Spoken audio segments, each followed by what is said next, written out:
Can I share this table?" The 6-year-old's voice barely rose above a whisper. Her tiny crutches trembled against the diner floor. Her left pant leg hung empty below the knee. Tears streamed down hollow cheeks as she stood before the most terrifying man in the room, a scarred biker covered in prison tattoos, his leather vest marking him as a Hell's Angel. She had already been rejected by every table. The young family pulled their children away. The church women whispered judgments. The elderly couple pretended she didn't exist. Now she had nowhere left to go. The biker looked up from his burger. What he saw in her eyes made his blood run cold. "Sit down, kid. You hungry?" That single yes would expose a darkness so evil it would bring an entire criminal empire crashing down.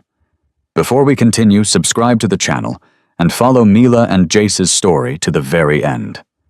Comment your city below so I can see how far this story travels. The bell above the door chimed at 2:47 on a Saturday afternoon, and Denise Warren looked up from the coffee pot she was refilling.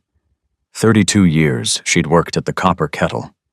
32 years of watching people come and go through that door. She thought she'd seen everything. She was wrong. The little girl who stepped inside moved like someone had taught her that existing was an inconvenience. Tiny aluminum crutches supported her thin frame. Her right leg bore all her weight, while her left pant leg hung empty, pinned up below where her knee should have been. 6 years old, maybe. Hollow cheeks. Eyes that darted around the room like a rabbit searching for the fox. Denise's hand tightened on the coffee pot. "Lord have mercy," she whispered. The diner was packed. Saturday afternoon meant every booth was full, every table occupied with the regular crowd of Cedar Ridge, Tennessee. Population 4,200. The kind of place where everybody knew everybody's business, and strangers stood out like a sore thumb. This child was definitely a stranger. Tap, scrape, tap, scrape. The sound cut through the comfortable noise of clinking silverware and easy conversation. Heads turned. Voices lowered. That uncomfortable silence that happens when people see something they don't want to acknowledge but can't quite look away from. The girl stopped at the first booth. A young couple sat there with their daughter, a girl about the same age, pink bow in her hair, chocolate milkshake in front of her. The kind of picture-perfect family that belonged on a Christmas card. "Excuse me." The little girl's voice was barely a whisper. "Can I sit here? I'm really tired." The mother's reaction was instant. Her arm shot out, pulling her daughter closer. Her eyes swept over the child's crutches, her empty pant leg, her worn clothes. "We're having family time," she said. "Not mean exactly, just cold. Final." The father didn't even look up from his phone.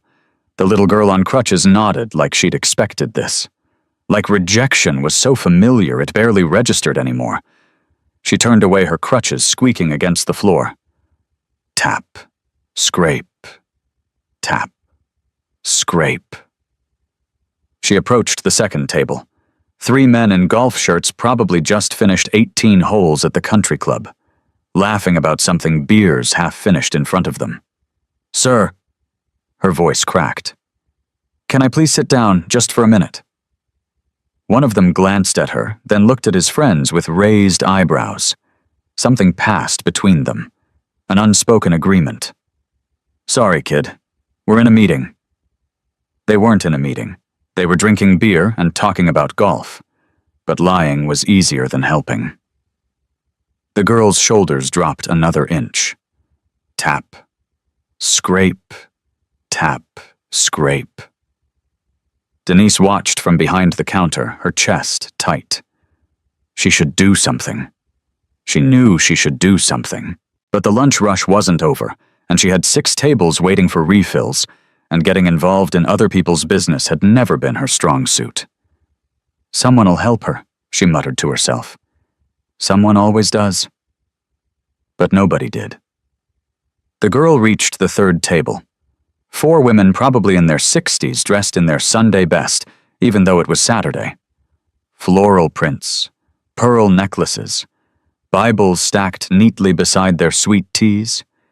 They'd probably just come from the women's auxiliary meeting at First Baptist. "Ma'am," the little girl's voice shook now. Her right leg trembled with exhaustion. "Please, can I just rest for a minute? I walked really far." One of the women leaned toward the others, her hand cupping her mouth like she was sharing state secrets. "Where do you suppose her parents are?" she said, loud enough to hear, loud enough to hurt. Another woman clucked her tongue. "Some people shouldn't have children if they can't take care of them." The third woman was already pulling out her phone. "Should we call someone? This seems like a situation." Not one of them looked directly at the child. Not one of them offered her a seat. Not one of them asked if she was okay. The little girl's face crumpled. Just for a second. Then she rebuilt it brick by brick into something harder. Something that knew better than to expect kindness from strangers. Tap.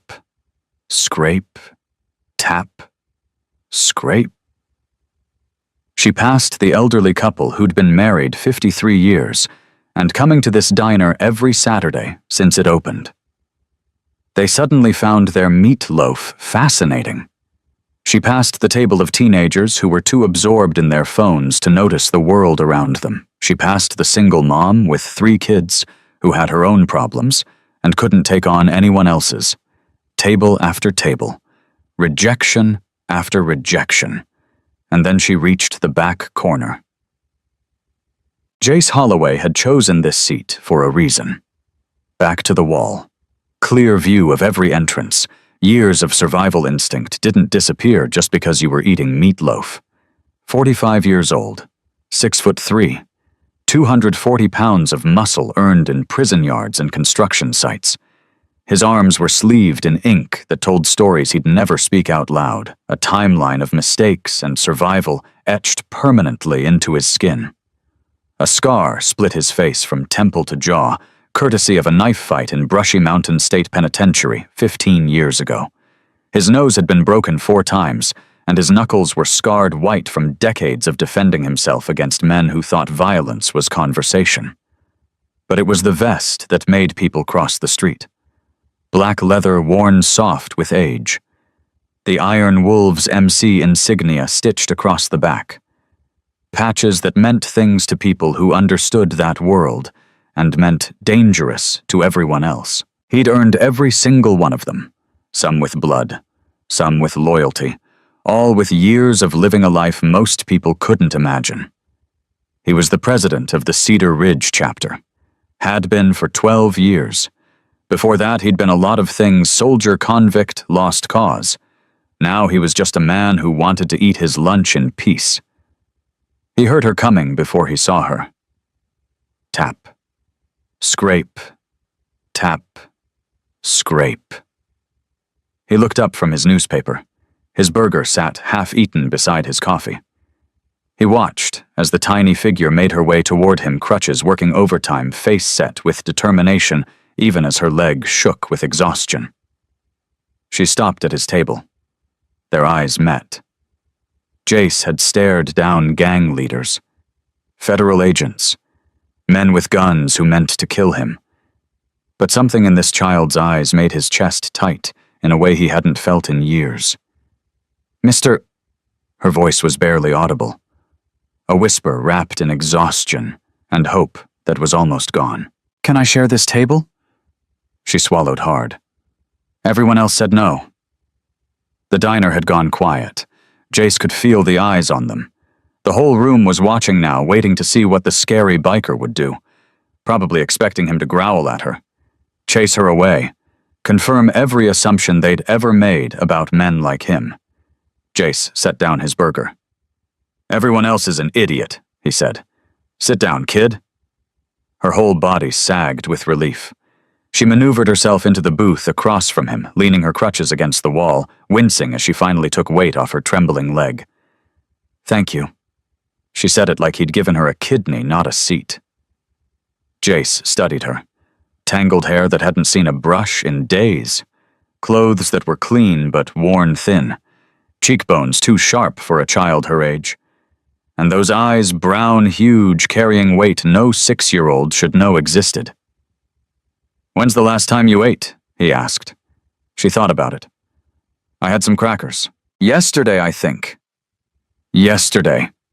Jace's jaw tightened. He raised his hand. "Denise!" The waitress appeared like she'd been summoned by God himself. "What can I get you, Jace?" "Whatever she wants, on my tab." Denise looked at the little girl, guilt flickering across her face. "What would you like, sweetheart?" The girl stared at the menu on the table like it was written in a foreign language, like choosing was a skill she'd never learned. I don't know what I'm allowed to have." Something cold settled in Jace's gut. Kids didn't talk like that unless someone had taught them that everything came with conditions. "You're allowed to have whatever you want," he said, keeping his voice steady. "Burger, chicken, fingers, pancakes. They make good pancakes here." Her eyes went wide. "Pancakes for lunch."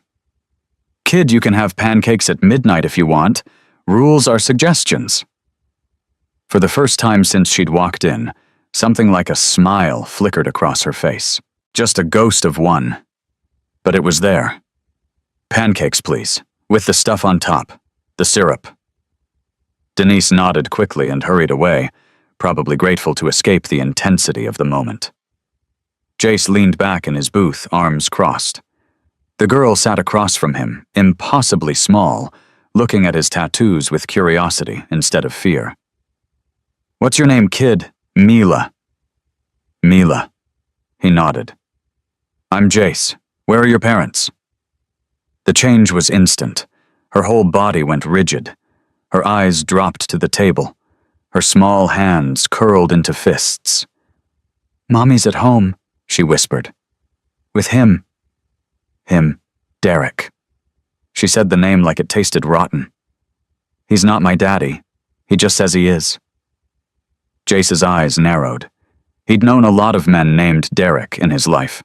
None of them had been good news. "Where's your real daddy?" "I don't have one." Her voice was matter-of-fact, like she'd accepted this reality long ago. "It's just been me and Mommy, until she met Derek. Then everything got bad." So Denise appeared with pancakes, stacked high butter melting down the side syrup in a little pitcher on the plate. She set them down in front of Mila, who stared at them like they might disappear if she blinked. "Go ahead," Jace said. "Eat." She didn't need to be told twice. She grabbed the fork and started eating with the desperate efficiency of someone who'd learned that food could be taken away at any moment. Jace watched her, his coffee growing cold, his appetite completely gone. Something was very wrong here. "Mila." He kept his voice gentle, which wasn't easy for him. "How'd you get to this diner?" "I walked." "From where?" She pointed vaguely out the window. "The White House, on Miller Road. It's far." Jace knew Miller Road. It was at least 2 miles from here. 2 miles on crutches in February, wearing nothing but a thin jacket. "Why'd you leave?" She stopped eating. The fork hovered over her plate. Her eyes stayed fixed on the pancakes. "Derek was drinking. He gets mean when he drinks. He started yelling at Mommy. She told me to go hide in my room, but I heard..." She trailed off. Her lower lip trembled. "I heard the sound, the hitting sound, and Mommy crying, and then Derek said he was gonna..."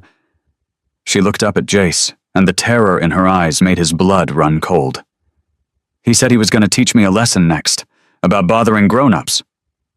Jace's hands curled into fists under the table. "So you ran." "The window in my room doesn't lock anymore. Derek broke it when he got mad at me for crying too loud." She said it like it was normal, like broken windows and broken promises were just part of life. "I climbed out and I walked and I walked and I got so tired and I thought maybe someone would help me, but nobody wanted to, and then I saw you and you looked scary. But you were the only one who didn't look away when you saw me coming and..." She stopped. Drew a shaky breath. "I'm sorry.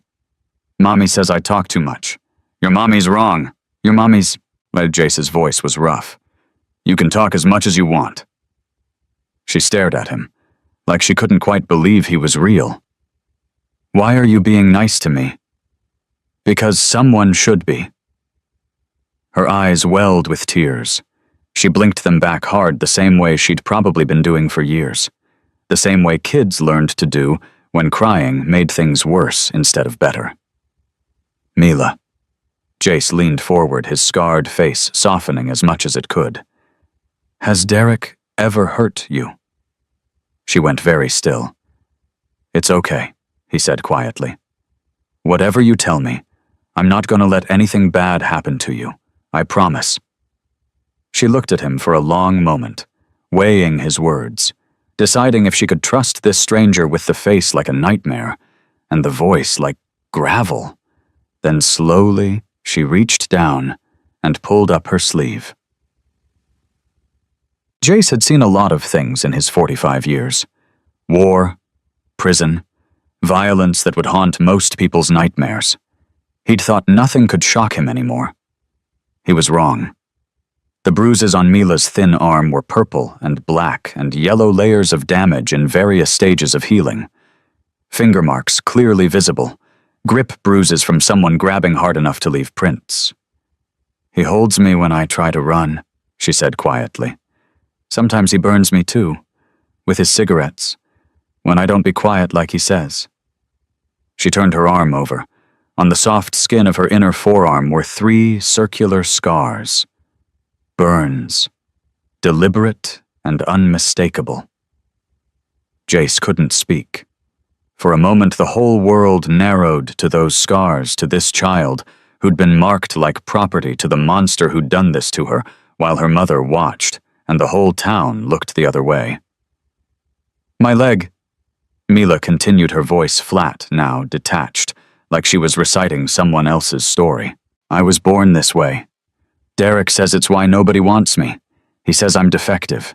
He says Mommy should have thrown me away when she had the chance, but she was too stupid, so now he's stuck with me. Something broke inside Jace's chest. Something that had been carefully locked away for a very long time. Listen to me. His voice shook, which never happened. You are not defective. You are not something to throw away. Derek is the broken one. Derek is the monster, not you. Do you understand me? She stared at him with those huge brown eyes. You really believe that? I know it, and before this day is over, he's gonna know it too.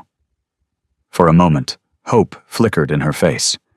Then it died, snuffed out by experience. Grown-ups always say they'll help, she whispered. Then they don't. They say they'll call the police, but Derek's cousin is the police. They say they'll talk to someone, but Derek knows everyone. He's important. He has money. Nobody ever does anything. Jace leaned closer. His voice dropped low. I'm not everyone, and the people I call, they don't give a damn about Derek's money. He pulled out his phone, hit the speed dial for a number he rarely used anymore. Brick, it's Jace. I need you at the Copper Kettle, now. Bring Doc. Bring Preacher. Bring whoever's at the clubhouse. He paused, listening. Yeah, it's that serious. We got a situation. The kind we talked about. He hung up. Mila watched him with confusion. Who's Brick? A friend of mine. He's gonna help. Why would your friend help me? He doesn't even know me. Jace looked at her. This tiny warrior who'd walked 2 miles on crutches to escape a nightmare, who'd been rejected by every table in a room full of people who'd somehow found the courage to approach the scariest man in the diner because he was the only one who didn't look away. Because that's what we do, he said. We help people who don't have anyone else. 15 minutes later, the rumble of motorcycles shook the diner's windows. One by one, they pulled into the parking lot. 7 bikes. 7 men. Black leather vests with the Iron Wolves insignia patches that meant they'd earned their place through loyalty and time and blood. The diner went silent. People shifted in their booths, suddenly very interested in their food, suddenly very careful not to make eye contact with anyone. The door swung open. Brick came in first. 6'5", built like a tank, dark skin covered in military tattoos.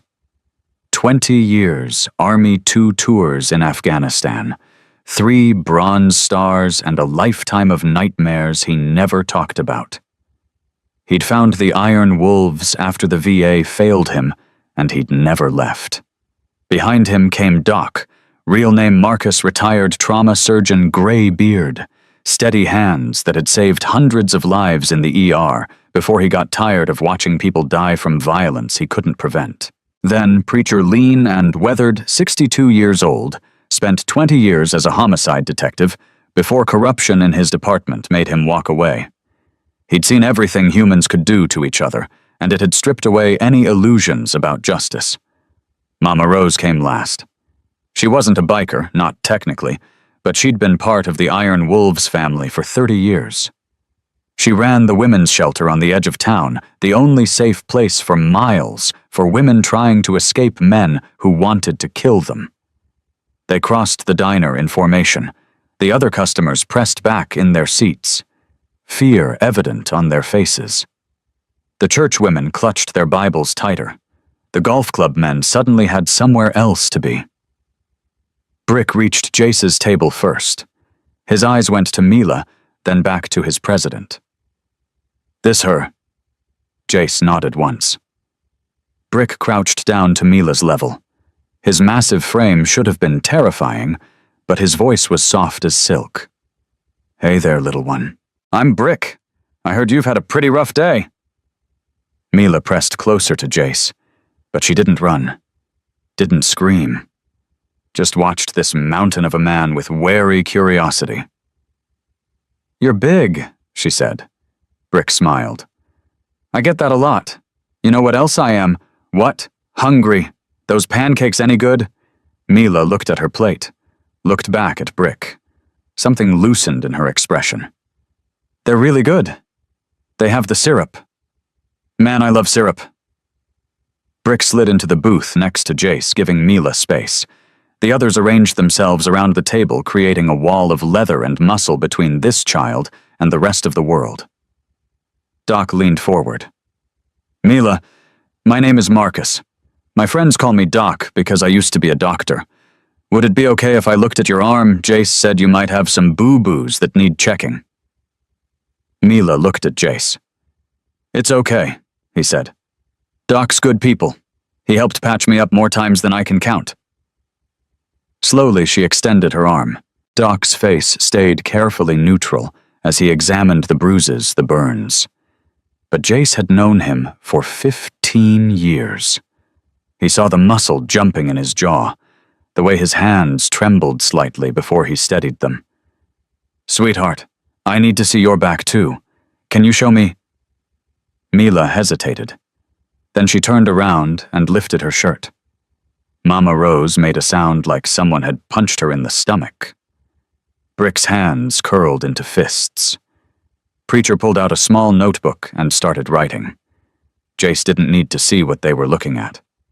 Their reactions told him everything. "How long, baby?" Mama Rose asked, gently reaching out to lower Mila's shirt back down. "How long has he been hurting you?" Mila thought about it. "Since Mommy and me moved in with him. I was 4, I think. It's hard to remember before." 2 years. Preacher's voice was flat, dangerous. "This has been going on for 2 years. Why didn't anyone help?" Brick asked, directing the question to no one in particular. "Teachers, doctors, neighbors." "Derek is careful," Mila said quietly. "He only hurts where clothes cover. And when Mommy tried to tell someone once, Derek's cousin came to our house, the sheriff. He told Mommy that if she ever lied about Derek again, he'd make sure I got taken away and she'd never see me." "Sheriff Wayne Vance," Preacher said. He was writing faster now. "Derek Vance's cousin. I remember that piece of work.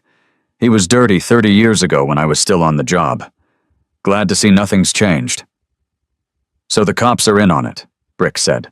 Child Services. Derek's lawyer got every report buried, Mila said. She spoke like she was repeating something she'd overheard. Mommy said so. She said we were trapped. She said there was no way out. There's always a way out, Jace said. His voice was quiet, but it carried the weight of absolute certainty. Sometimes you just need the right people to help you find it. He looked around at his brothers and sisters, these people who'd built their lives on the margins who society had judged and dismissed and feared. These people who understood that sometimes the system was the enemy, and justice had to be taken by those willing to fight for it. "What's the play, Prez?" Brick asked. Jace's jaw tightened. "Doc, I need medical documentation. Everything you can photograph, measure, record. I want evidence that will hold up in any court." "Already on it." Doc was pulling out his phone. "Preacher, contact your friend at the state AG's office, the one who's been looking for a way into Cedar Ridge for years. Tell her Christmas came early." "On it." "Mama Rose, get the shelter ready. Mila's mother is still in that house. We're going to get her out." "I'll make the calls." "Brick." Jace met his sergeant-at-arms eyes. "Find out everything about Derek Vance. Every business deal. Every property. Every dollar that doesn't add up. If this guy's as connected as it sounds, he didn't get that way by being clean." Brick nodded. Mila watched all of this with wide eyes. "You're really going to help?" she asked. "All of you?" Mama Rose crouched down beside her. Her weathered hands cupped Mila's face gently. "Baby girl, let me tell you something. Every single person at this table has known what it feels like to be thrown away, to be told they're worthless, to have nobody believe them when they needed help most." She smiled softly. "That's why we found each other. And that's why when we see someone like you, someone brave enough to walk 2 miles on crutches just to find safety, we don't look away. We stand up." Mila's lip trembled. "But Derek is scary. He hurts people. And he knows everyone." Brick leaned forward with a grin that showed too many teeth. "Little one, let me tell you something about scary. Derek Vance has money. He has a corrupt sheriff cousin. He has lawyers and connections and all the things that make small people feel big." He cracked his knuckles. "But he ain't never messed with the Iron Wolves. And after today, he's gonna wish he'd never touched you." 30 minutes later, Jace stood at the diner's window watching the street. Doc was in the back completing his documentation. Preacher was on the phone with the AG's office. Mama Rose was sitting with Mila braiding her tangled hair while telling her stories about butterflies and brave little girls who changed the world. Brick appeared at Jace's shoulder. "Intel's coming in. And Derek Vance, 41, real estate developer, owns half the commercial property in Cedar Ridge, including 3 strip malls and an apartment complex on the east side." Brick's voice was low. "But that's just the legit stuff. Word is he's been running prescription pills through those properties for years. Fake pharmacies in the strip malls, distribution center in the apartment basement. Big money. Sheriff knows. Sheriff's in on it, has been from the start. That's why no one can touch Derek. He's got the law in his pocket." Jace's expression didn't change, but his eyes went cold. "Who else? Still digging. But there's whispers about something bigger. Someone above Derek who's calling the shots. Federal interest, maybe. Preacher's contact is going to want to hear this." The door opened. A man in his 30s walked in, wearing a Cedar Ridge Sheriff's Department uniform. Deputy's badge on his chest. He looked around the diner until his eyes landed on Mila. "Well, well, there she is." The whole room went tense. The deputy swaggered toward their table, hand resting on his belt like he was walking into a bar in a bad Western movie. "Hey there, sweetie. Your daddy's been looking everywhere for you. Let's get you home." Mila shrank back, pressing against Mama Rose. Her face had gone white. "He's not my daddy." "Now don't be difficult." The deputy reached for her arm. "Derek's real worried. Come on, let's A hand closed around the deputy's wrist. Brick's hand. The deputy froze. She said he's not her daddy. Brick's voice was pleasant enough, but his grip tightened until the deputy winced. Which means you're trying to take a child to someone who's not her legal guardian. That's kidnapping, ain't it, Preacher? Preacher didn't look up from his phone. Sure sounds like it to me. The deputy's face flushed red. You think you bikers can interfere with official police business? I've got the authority to— To what? Jace stepped forward, his voice cutting through like a blade. Drag a 6-year-old girl back to a house where she's been beaten and burned for 2 years. We've got photographs, deputy. Medical documentation. Your cousin's been torturing a child and you're here to help him cover it up. The deputy's eyes darted around the room. Other customers were watching now. Some had their phones out. This is a family matter. Internal affairs. State Attorney General's office is very interested in Cedar Ridge's internal affairs, Preacher said calmly, still writing in his notebook. In fact, I just got off the phone with Assistant A.G. Martinez. She's sending someone down personally. Should be here by morning. The deputy's face went from red to white. You can't. Derek's gonna what? Brick released his wrist. Go ahead and run back to tell him. Tell him the Iron Wolves have the girl. Tell him we're not afraid of his lawyers or his money or his badge-wearing lackeys. Tell him if he so much as thinks about coming near this child again, we'll make sure every federal agency from here to Washington knows about every pill he's pushed and every dollar he's laundered. The deputy stumbled backward. You're making a mistake, he said. Derek Vance has friends everywhere, powerful friends. You have no idea who you're messing with. Jace smiled. It wasn't a nice smile. Neither does he. The deputy fled. The diner erupted in whispers. The church women were praying now, probably asking forgiveness for failing to help when they had the chance. The elderly couple was leaving money on their table, hurrying out the door. The young family with the little girl in the pink bow was staring at Mila with something that might have been shame. Jace turned back to his people. Clock's ticking. Preacher, I need everything expedited. Doc, finish your documentation. Brick, get me an address on Derek's current location. What about Mila's mother?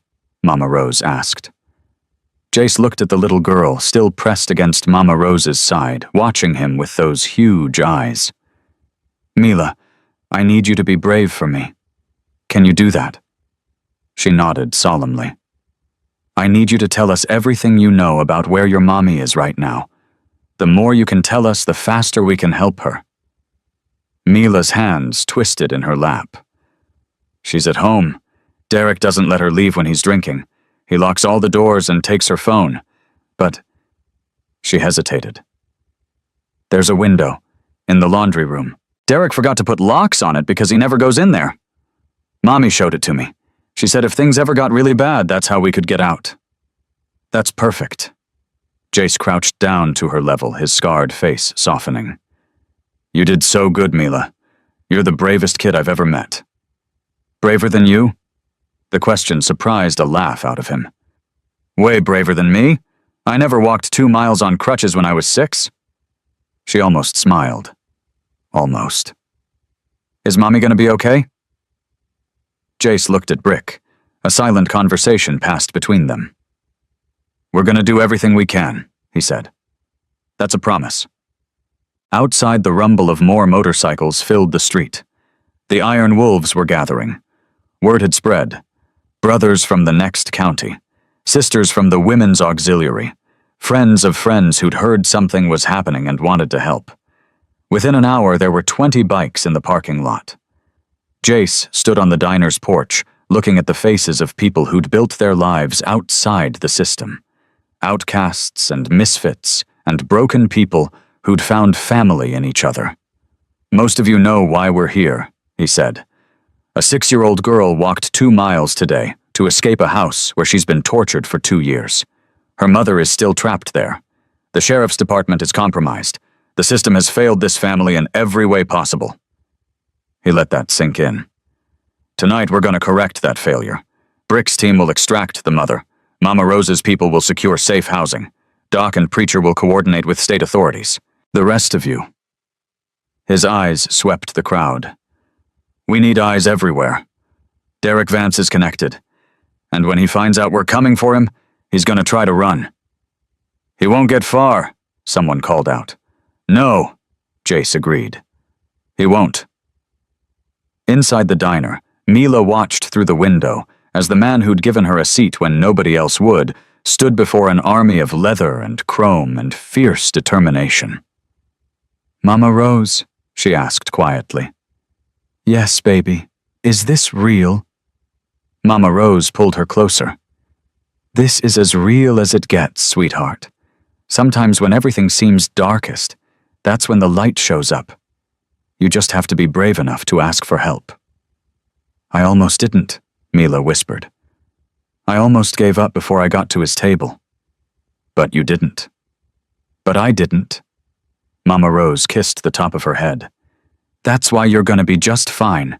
You've got a fighter's heart, just like your new family. Outside, engines roared to life, and somewhere across town, a monster named Derek Vance had no idea that his world was about to come crashing down around him.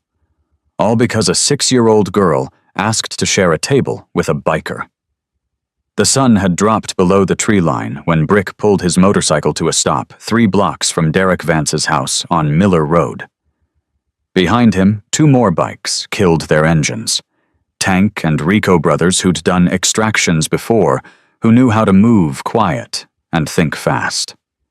Brick pulled out his phone and dialed Jace. We're in position. White House green shutters just like the kid said. Truck's in the driveway. He's home. What about the mother? No visual yet. Curtains are drawn. But there's movement inside. Shadows passing the windows. How many? Hard to tell. At least 2. Maybe 3. Jace's voice went hard. 3 means he's got company. Could be the deputy. Could be someone else. Could be trouble. Can you handle it? Brick looked at Tank and Rico. Both men nodded. We can handle anything. Then get her out, whatever it takes. Brick hung up and turned to his brothers. You heard the man. Tank, you take the back. Rico, you're with me on the laundry room window. We move in 5. What about Derek? Rico asked. Brick's jaw tightened. If he gets in the way, he becomes a problem, and I solve problems. Back at the diner, Mila was falling asleep. She'd fought it for hours, her eyes snapping open every time they started to close, her body jerking awake at every sudden sound. But exhaustion was winning. 2 miles on crutches. Years of fear. 1 impossible day that had turned everything upside down. Mama Rose had moved her to a booth in the corner, away from the windows, wrapped in a blanket someone had brought from the clubhouse. Doc sat nearby, pretending to read a newspaper, but really watching her breathing, her color, the way her hands still twitched even in sleep. She's gonna need therapy, he said quietly to Jace. Years of it. The physical damage will heal. The rest... He shook his head. That takes longer. She'll get whatever she needs. You sound pretty sure about that. Jace watched the little girl sleep, her face finally peaceful, for the first time since she'd walked through that door. I'm sure. Preacher approached, phone in hand. A.G. Martinez is sending a team. They'll be here by midnight. She's been building a case against the Vance operation for 2 years, but couldn't get anyone local to cooperate. Said our call was the break she's been waiting for. What does she need from us? Everything we've got. Doc's medical documentation.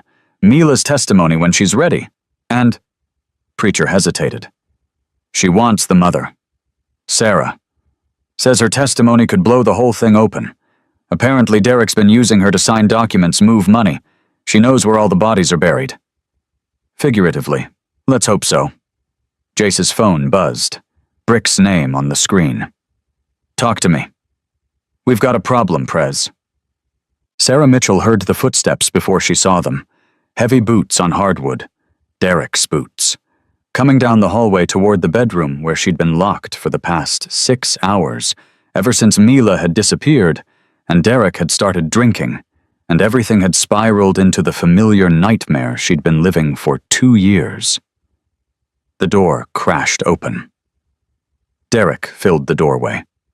6'1", 200 pounds, expensive clothes, now rumpled and stained with whiskey. His face was red, his eyes bloodshot, his hands curled into fists. "Where is she?" Sarah pressed herself against the headboard. "I don't know. I told you I don't know. She must have—" "Don't lie to me." He crossed the room in 3 steps and grabbed her hair, yanking her head back. "That deputy just called. Said a bunch of bikers have her at some diner. Said they're talking to the state attorney general. Said they have pictures." Sarah's heart stopped. Pictures. They had pictures. "Derek, please." "You told her, didn't you?" His grip tightened. "You told her how to get out. That window in the laundry room. You've been planning this."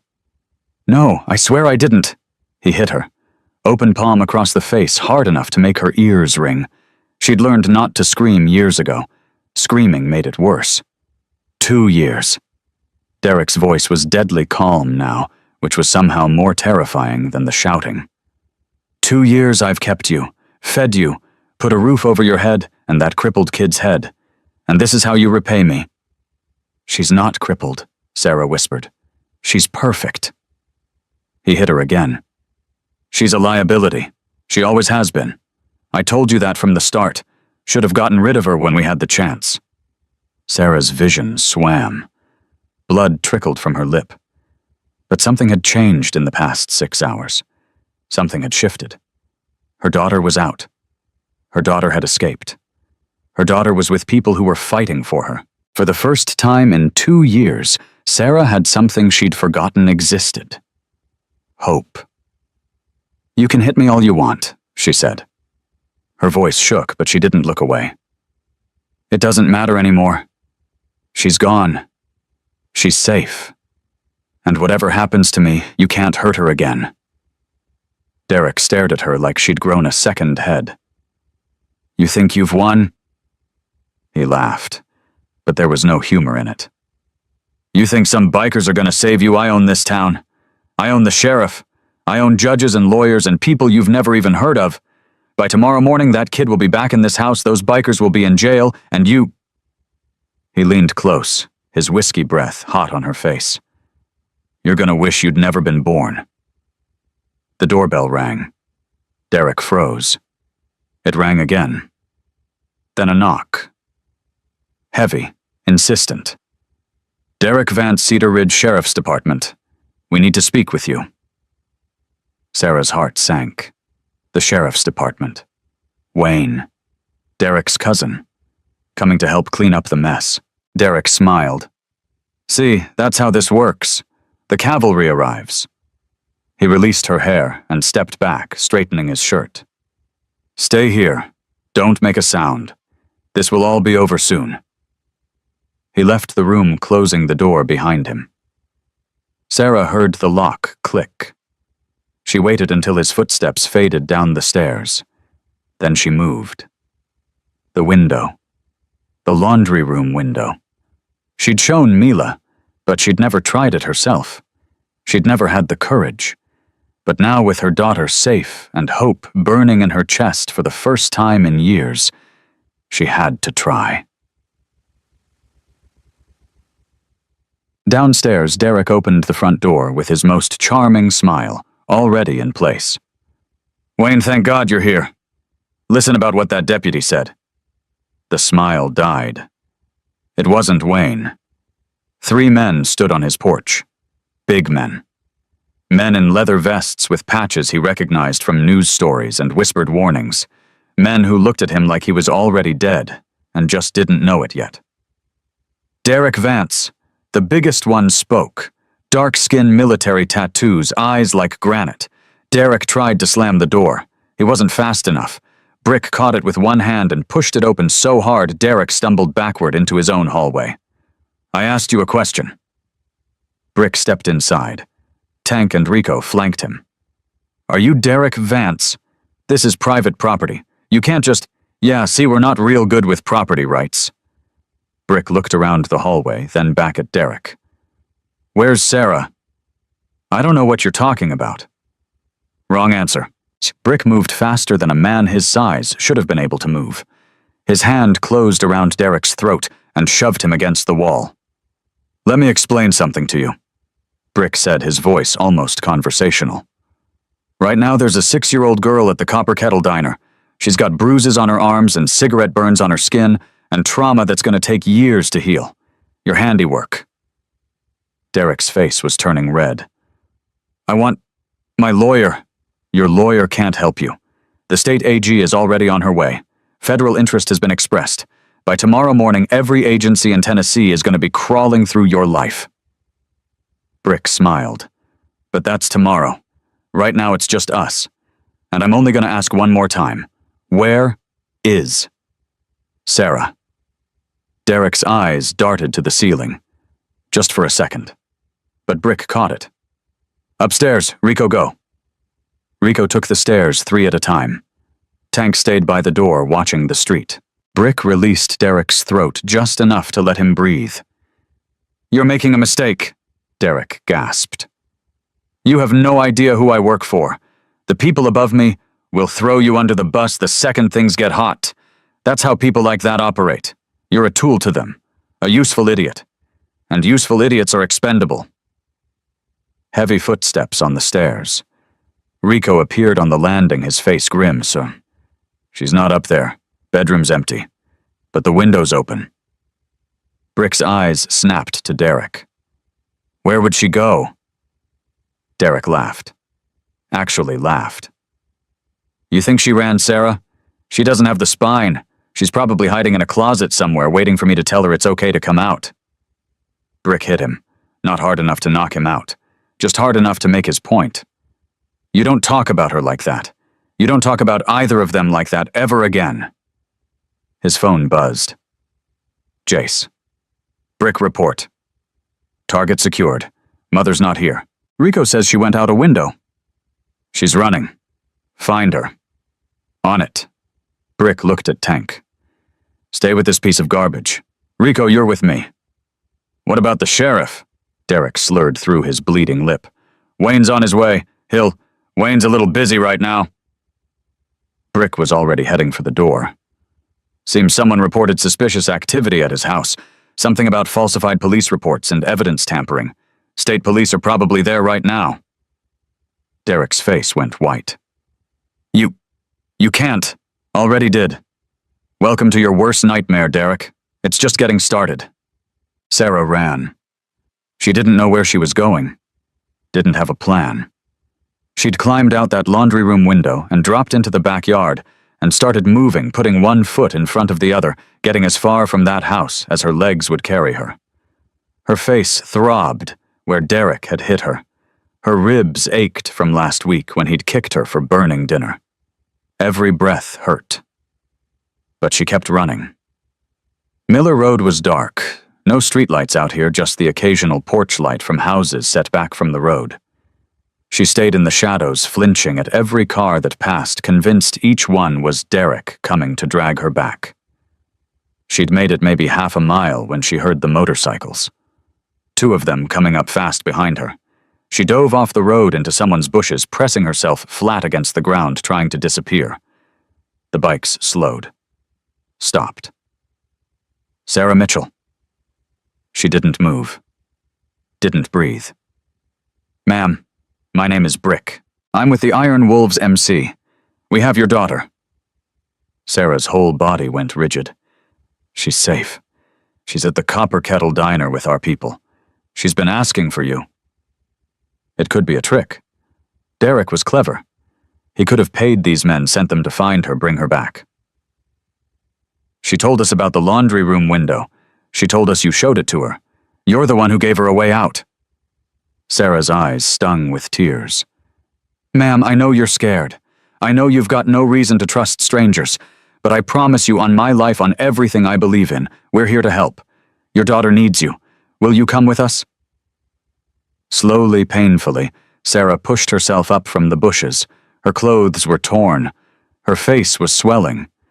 She looked like exactly what she was, a woman who'd been beaten down for years and was finally fighting her way back up. Brick's expression softened when he saw her. Jesus. Rico, call Doc. Tell him we've got another patient. Sarah's voice was hoarse. Mila, is she really okay? She's more than okay. She's the bravest kid I've ever met. Walked 2 miles on crutches to find help. Sarah covered her mouth with her hand. That's my girl. That's my brave girl. Yeah, it is. Now let's get you to her. He helped her onto the back of his bike. She'd never ridden a motorcycle before. Had never done a lot of things before Derek had made her world so small. As they pulled away, she looked back at the road she'd run down at the darkness she was leaving behind. She didn't look back again. Mila was awake when they arrived. She'd heard the bikes and shot upright, the blanket falling from her shoulders, her eyes wide and searching. Is that... The diner door opened. Sarah stepped inside. For a moment, mother and daughter just stared at each other. Sarah's face was bruised and swelling.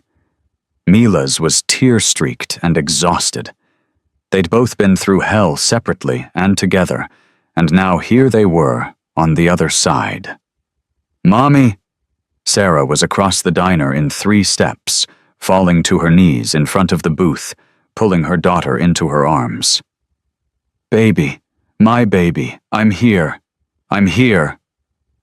Mommy, I was so scared.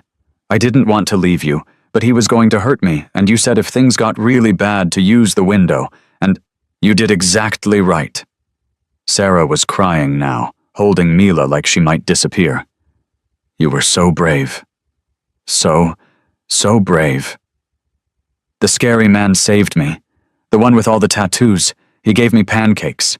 Sarah looked up at Jace, who stood a few feet away watching the reunion with an expression he couldn't quite name. Thank you, she whispered. I don't know who you are or why you helped her, but thank you. Jace shook his head. Don't thank me yet. We've still got work to do. Doc moved forward, medical kit in hand.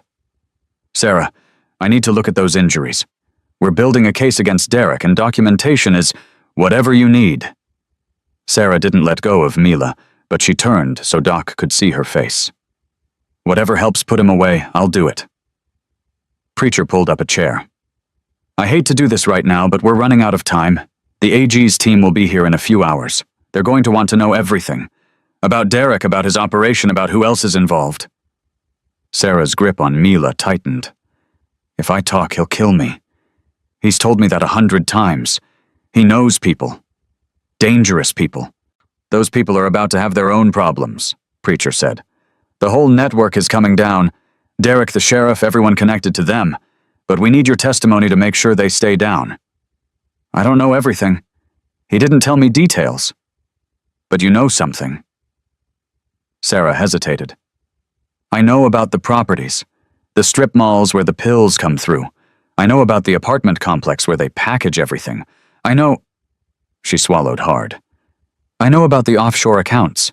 He made me sign papers, tax documents, things I didn't understand. Preacher's eyes lit up. That's called money laundering, Sarah, and that's federal. Will that help? That'll help put him away for the rest of his life. Mila tugged on her mother's sleeve. Mommy, does this mean we don't have to go back? Sarah pulled her closer. We're never going back. Ever. Promise, I promise, baby. Whatever happens, I will never let him hurt you again. 2 hours later, the AG's advance team arrived. Assistant Attorney General Carmen Martinez was a small woman with sharp eyes and a reputation for taking down the untouchable. She'd spent 2 years building a case against the Vance operation, hitting wall after wall, watching witnesses disappear and evidence get buried. Tonight, those walls were coming down. She sat across from Sarah at a booth in the corner, a recorder on the table between them, and listened. For 3 hours, she listened. Sarah told her everything. The properties, the accounts, the names she'd heard, whispered during late-night phone calls, the documents she'd signed without understanding what they meant.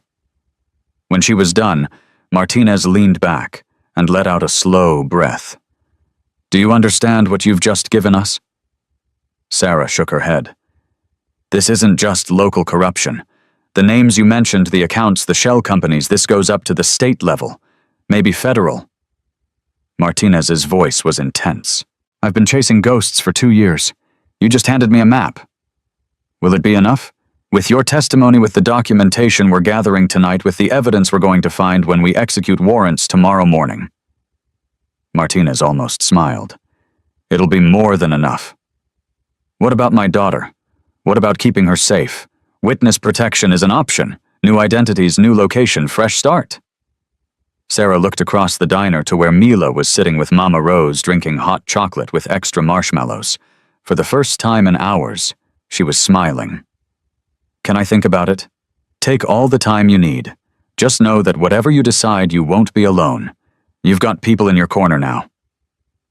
Sarah looked at the bikers who'd invaded her life that day. These rough, scarred, terrifying men who'd seen a child in need and moved heaven and earth to help her. "Yeah," she said quietly. "I'm starting to realize that." Outside, Jace stood in the parking lot, phone pressed to his ear. "What do you mean he's gone?" Brick's voice crackled through the speaker. "I mean, Tank turned his back for 2 minutes and Derek was out the back door. He had a car stashed in the garage we didn't know about. By the time we realized he was gone."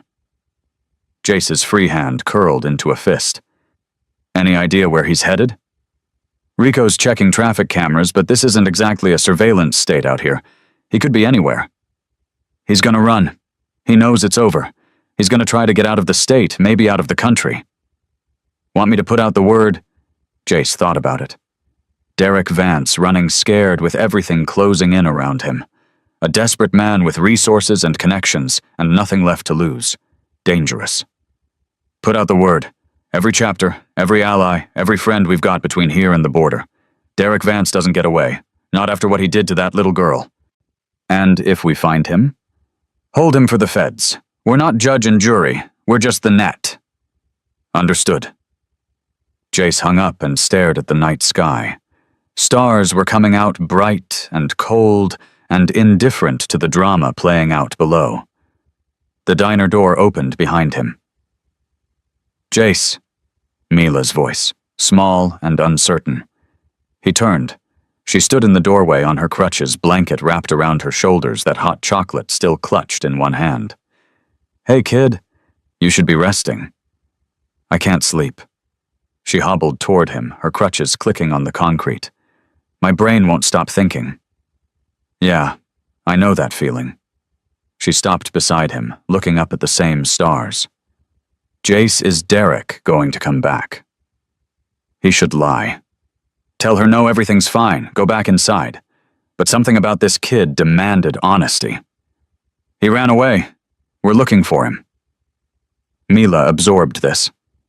"Are you scared?" "No." "Why not?" Jace looked down at her. This tiny warrior who'd walked 2 miles to find help, who'd been braver than grown men 3 times her size, who'd somehow seen something in him worth trusting when everyone else looked away. "Because I've got people. People who fight with me, watch my back, help me when things get hard." He crouched down to her level. "And now you've got people too. A whole bunch of us. And we're not going to let anything bad happen to you. Promise. I don't make promises I can't keep. So yeah, promise." She stared at him for a long moment. Then she did something that caught him completely off guard. She reached out and touched the scar on his face. The one that ran from temple to jaw, that made people cross the street, that had become so much a part of him he forgot it was there. "Does it hurt?" "Not anymore." "How did you get it?" "A bad man gave it to me a long time ago." "Did you fight back?" "Eventually." "Did you win?" Jace thought about all the fights he'd won and lost over the years, All the scars visible and invisible. All the ways he'd been broken and put himself back together. "I'm still here," he said. "So I guess that means yes." Mila nodded slowly. "I want to fight back too. Against Derek. Against everyone who hurt me and Mommy." "You already are. Every day you wake up and keep going, that's fighting back. Every time you're brave when you want to give up, that's fighting back." He stood his knees protesting. "The biggest fight isn't against the bad guys, kid. It's against the voice in your head that tells you to quit. And you've been winning that fight your whole life." Mila's eyes welled with tears. "Nobody ever told me that before." "Well, I'm telling you now. And I'm always right, so you can take it to the bank." She laughed, a real laugh wet with tears but genuine. "You're not always right. I'm right about this." The diner door opened again. Sarah stepped out, worry creasing her face until she spotted them. "Mila, baby, you need to rest." "I know, Mommy." Mila looked up at Jace one more time. "Thank you. For the pancakes. And for everything else." "Anytime, kid." She hobbled back to her mother, who wrapped an arm around her shoulders and guided her inside. At the door, Sarah paused and looked back at Jace. "You didn't have to do any of this," she said. "You don't know us. You don't owe us anything." Jace shrugged. "That's not why you help people." "Then why—" He thought about it. Really thought about it. "Because someone should. And because I was standing there when she needed someone." He looked away. "In my experience, that's usually how it works. You don't go looking for the moment that changes everything. It just walks through the door and asks to share your table." Sarah's eyes glistened. She nodded once, then disappeared inside. Jace stood alone in the parking lot, surrounded by motorcycles and silence, and waited for news about a monster who was still out there somewhere in the dark. At 3:47 a.m., his phone rang. "Jace," Brick's voice was tight. "We found him." "Where?" "You're not going to believe this." "Try me." "He's heading back, toward Cedar Ridge. He's got a gun, and he's making calls. Whatever he's planning, he's not running anymore." Jace's blood went cold. "What kind of calls?" "Sheriff's Department calls. At least 3 deputies still loyal to Wayne. And something else we intercepted a text. It's an address." Brick paused. "It's the diner, Jace. He's coming here." Jace looked at the copper kettle behind him, at the lights in the windows, at the people inside who thought they were safe. "How long?" 20 minutes, maybe less." Jace started moving toward his bike, his body shifting into the gear he'd spent decades perfecting. The gear that meant violence was coming, and he intended to be ready. "Get everyone you can here, now." "Already on the way." "And Brick, if he gets past us, if he gets anywhere near that little girl—" "He won't." Jace swung onto his motorcycle, the engine roaring to life beneath him. "Make sure of it." Jace killed his engine 2 blocks from the diner and coasted the rest of the way in silence. His mind was racing through scenarios, calculating angles, measuring threats. 20 years of survival instinct screaming at him that something wasn't right. Derek Vance was a coward, a bully who beat women and children because they couldn't fight back. Men like that didn't charge headfirst into confrontation. They ran. They hid. They let lawyers and money do their fighting. So why was he coming back? Brick was waiting in the parking lot when Jace arrived.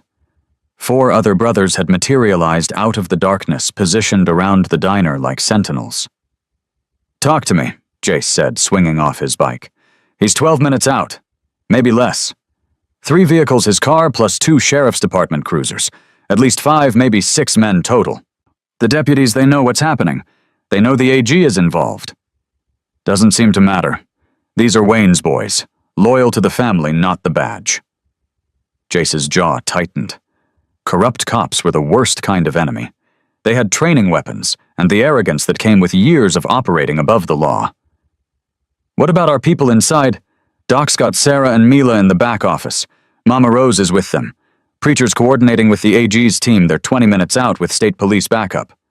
20 minutes is too long. I know. Jace looked at the diner.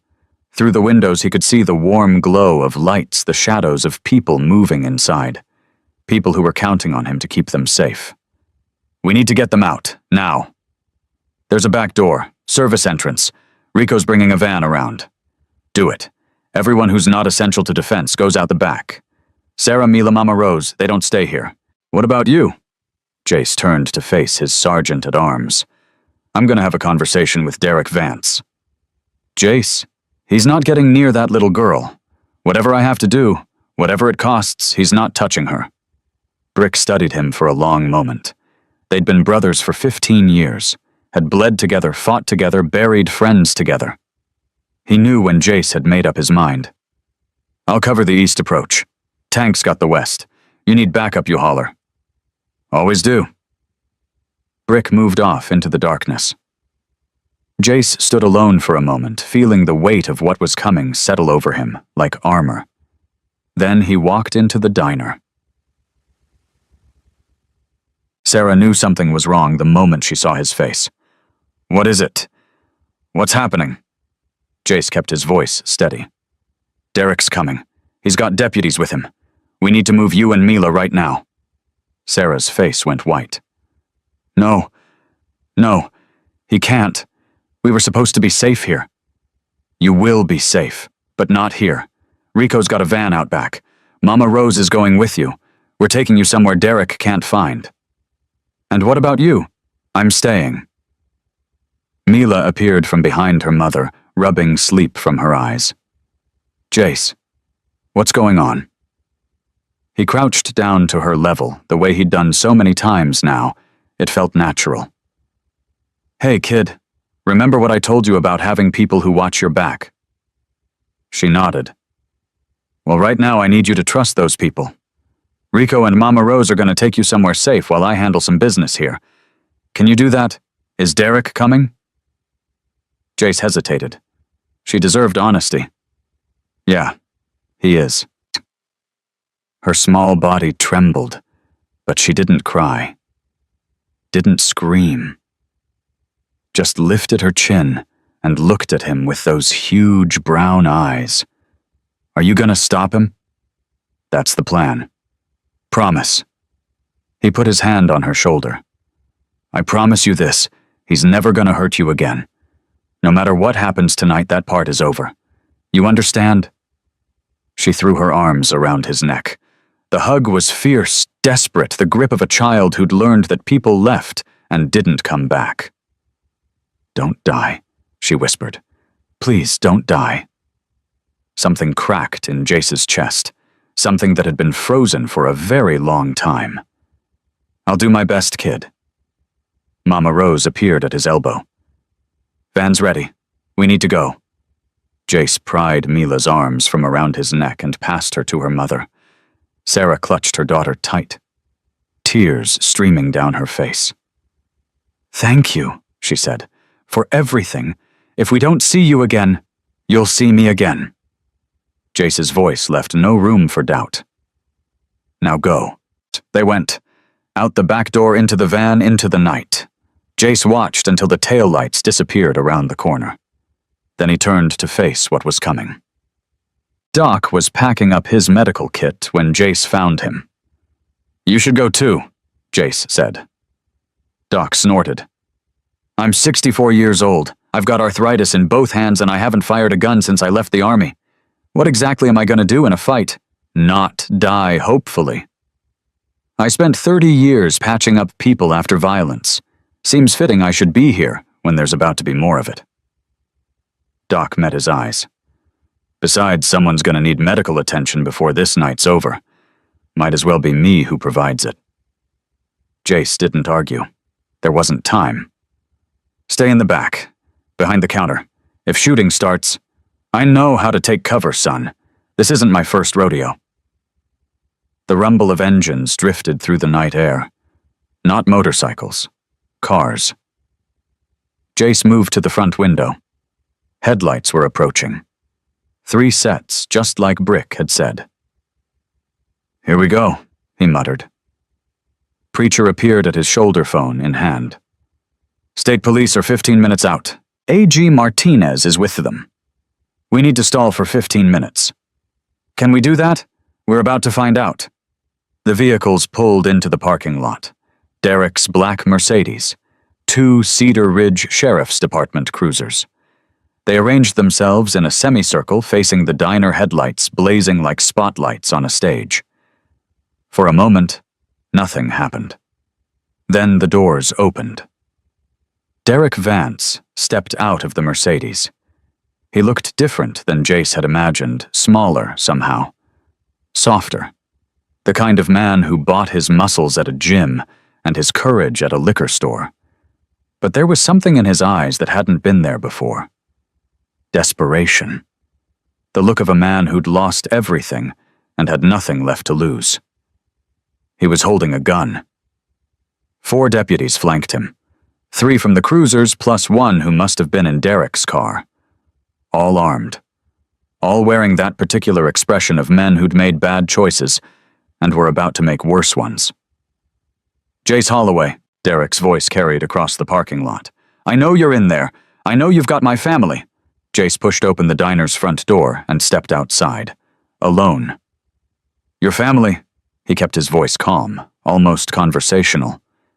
"Funny way to describe people you've been beating and torturing for 2 years. You don't know anything about my family." "I know enough. I know you burned a 6-year-old girl with cigarettes. I know you broke her mother's arm when she tried to leave. I know you've been hiding behind your cousin's badge while you run drugs through half the county." Jace spread his hands. "How am I doing so far?" Derek's face contorted with rage. "You think you can just swoop in and take what's mine? You think some biker trash can interfere with my business? I think your business is over. State AG's got everything. Your accounts, your properties, your whole operation. By morning, you'll be in federal custody. Then I've got nothing to lose, do I?" He raised the gun. Jace didn't move, didn't flinch. Just stood there a clear target, drawing every eye. "You shoot me. It doesn't change anything. Sarah and Mila are gone. They're safe. You'll never find them. And you'll spend the rest of your life in prison knowing they're out there somewhere free of you forever." "Shut up. Your cousin Wayne's already in custody. 3 of his deputies flipped within an hour. Everyone you thought was loyal. They're making deals right now, trying to save themselves." I said, "Shut up. You're alone, Derek. You've always been alone. Men like you always are. Because you don't know how to love anything. You only know how to own it. Control it. Destroy it when it won't bend." Derek's hand was shaking now. The gun wavered in his grip. "I'm going to kill you," he said. "Then I'm going to find Sarah and Mila. I don't care how long it takes. I don't care where they go. I will find them. And I will—" "You won't." A new voice. Female. Strong. Sarah stepped out of the shadows at the side of the building. Jace's heart stopped. "Sarah, what are you—" "I told Rico to stop the van." She walked forward past Jace toward her tormentor. Her face was still bruised. Her body still bore the marks of his cruelty. But her eyes were clear, steady, unafraid. "Sarah." Derek's voice softened, shifted into something almost pleading. "Baby, listen to me. We can work this out. Whatever they've told you, whatever lies they've— Lies." Sarah laughed, and it was a sound like breaking glass. "You beat me for 2 years. You terrorized my daughter. You made us prisoners in our own home. And you think there are lies anyone could tell that would be worse than the truth of living with you. I loved you. You don't know what love is." Her voice rose, cracking with years of suppressed fury. "Love doesn't leave bruises. Love doesn't burn a child. Love doesn't lock people in rooms and take their phones and threaten to kill them if they try to leave. Sarah, please. No. You don't get to please me anymore. You don't get to apologize or explain or charm your way out of this. It's over, Derek. Do you understand? It's over." Derek stared at her. Something shifted in his face. The desperation curdled into something uglier. "If I can't have you," he said slowly, "nobody can." He swung the gun toward Sarah. 3 things happened at once. Jace lunged forward, putting himself between Sarah and the weapon. Brick emerged from the darkness and tackled the nearest deputy. And Mila's voice cut through the chaos like a knife. "Leave my mommy alone." Nobody had seen her slip out of the van. Nobody had noticed her making her way back to the diner on her crutches, moving through shadows driven by a 6-year-old's desperate need to protect her mother. She stood at the corner of the building, small and fierce and absolutely terrified, screaming at the monster who had haunted her nightmares for 2 years. Derek froze. For a moment, the whole world froze. "Mila," Sarah breathed. "No, baby, go back. She's not going anywhere." Derek's voice had changed. Gone cold. He swung the gun toward the little girl. "Neither are any of you." "Derek, don't!" Sarah tried to move, but one of the deputies grabbed her arm. "You want to play hero?" Derek sneered at Jace. "You want to save the poor little cripple and her pathetic mother, fine. Watch this." He took a step toward Mila, then another. Jace moved without thinking. 15 years of prison survival, 20 years of violence, every fight he'd ever won or lost. It all came down to this moment. He hit Derek from the side, driving him to the ground. The gun went off the shot, going wild, punching through the diner's window. They rolled across the asphalt, grappling for control of the weapon. Derek was soft. Jace had been right about that. But desperation gave him strength, and the gun was still in his hand, and the second shot caught Jace in the shoulder. Pain exploded through him, white-hot and blinding. He felt his grip loosen, felt Derek scrambling away, felt the warm rush of blood soaking his shirt. "Jace!" Brick's voice somewhere distant. "Stay back!" Derek was on his feet now, gun trained on Jace's chest. "Everyone stay back, or I finish him." The world was going fuzzy at the edges. Jace pressed his hand against his shoulder, trying to slow the bleeding, trying to stay conscious. "You lose," Derek said. "You understand you tried to be a hero and you lost." "Did I?" Jace's voice was weak, but he managed a bloody smile. "What, well, look around." Derek looked. The parking lot was surrounded. Not just the iron wolves, though they were there materializing from every shadow, but other people too. Townspeople. The cook from the diner wielding a cast-iron skillet. The elderly couple who'd ignored Mila, now standing with baseball bats. The young mother who'd turned her away holding her phone up and recording everything. Even the churchwomen were there, standing in their Sunday best at 4 a.m, faces set with determination. "What is this?" Derek's voice cracked. "This is what happens," Jace said, "when you hurt a child in front of a whole town. They might look away at first. They might pretend they don't see. But eventually," he coughed blood on his lips, "eventually they remember what they're supposed to be." "You're all going to jail," Derek screamed, waving his gun at the crowd. "All of you, this is obstruction. This is sirens. Distant but approaching fast. A lot of them." "That'll be the state police," Preacher said calmly, stepping forward from the crowd. "Along with Assistant AG Martinez and her team. I believe you're familiar with the concept of federal jurisdiction." Derek's face went white. No, this isn't. I have rights. I have lawyers." "You have the right to remain silent." The voice came from behind him.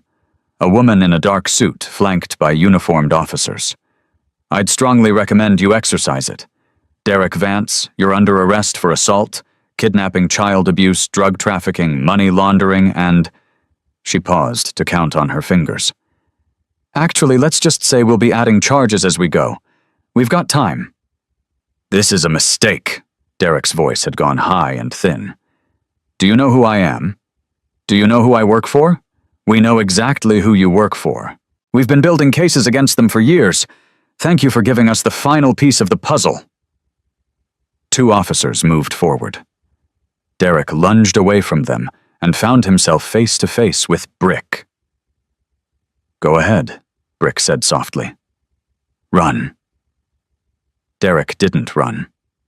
They cuffed him right there in the parking lot, surrounded by bikers and townspeople, and the small girl on crutches who'd brought his empire crashing down. The ambulance arrived 7 minutes later. Jace was fading in and out of consciousness by then. Doc had done what he could with limited supplies, but the bullet had gone through clean, and blood loss was becoming critical. "Stay with me, Prez," Brick's voice close to his ear. "Medics are almost here." "Mila," Jace mumbled. "Is she? She's fine. She's right here." A small hand slipped into his. Warm. Trembling. Alive. "Jace. Jace, you have to wake up." He forced his eyes open. Mila was kneeling beside him, tears streaming down her face, both her hands wrapped around his bloody one. "Hey, kid. You got shot. Noticed that. You said you wouldn't die." "I said..." He had to stop, gather his strength. "I said I'd do my best." "That's not good enough," her voice cracked. "You promised. You promised you'd see us again." "Mila." Sarah crouched down beside her daughter, pulling her close. "Let the medics work."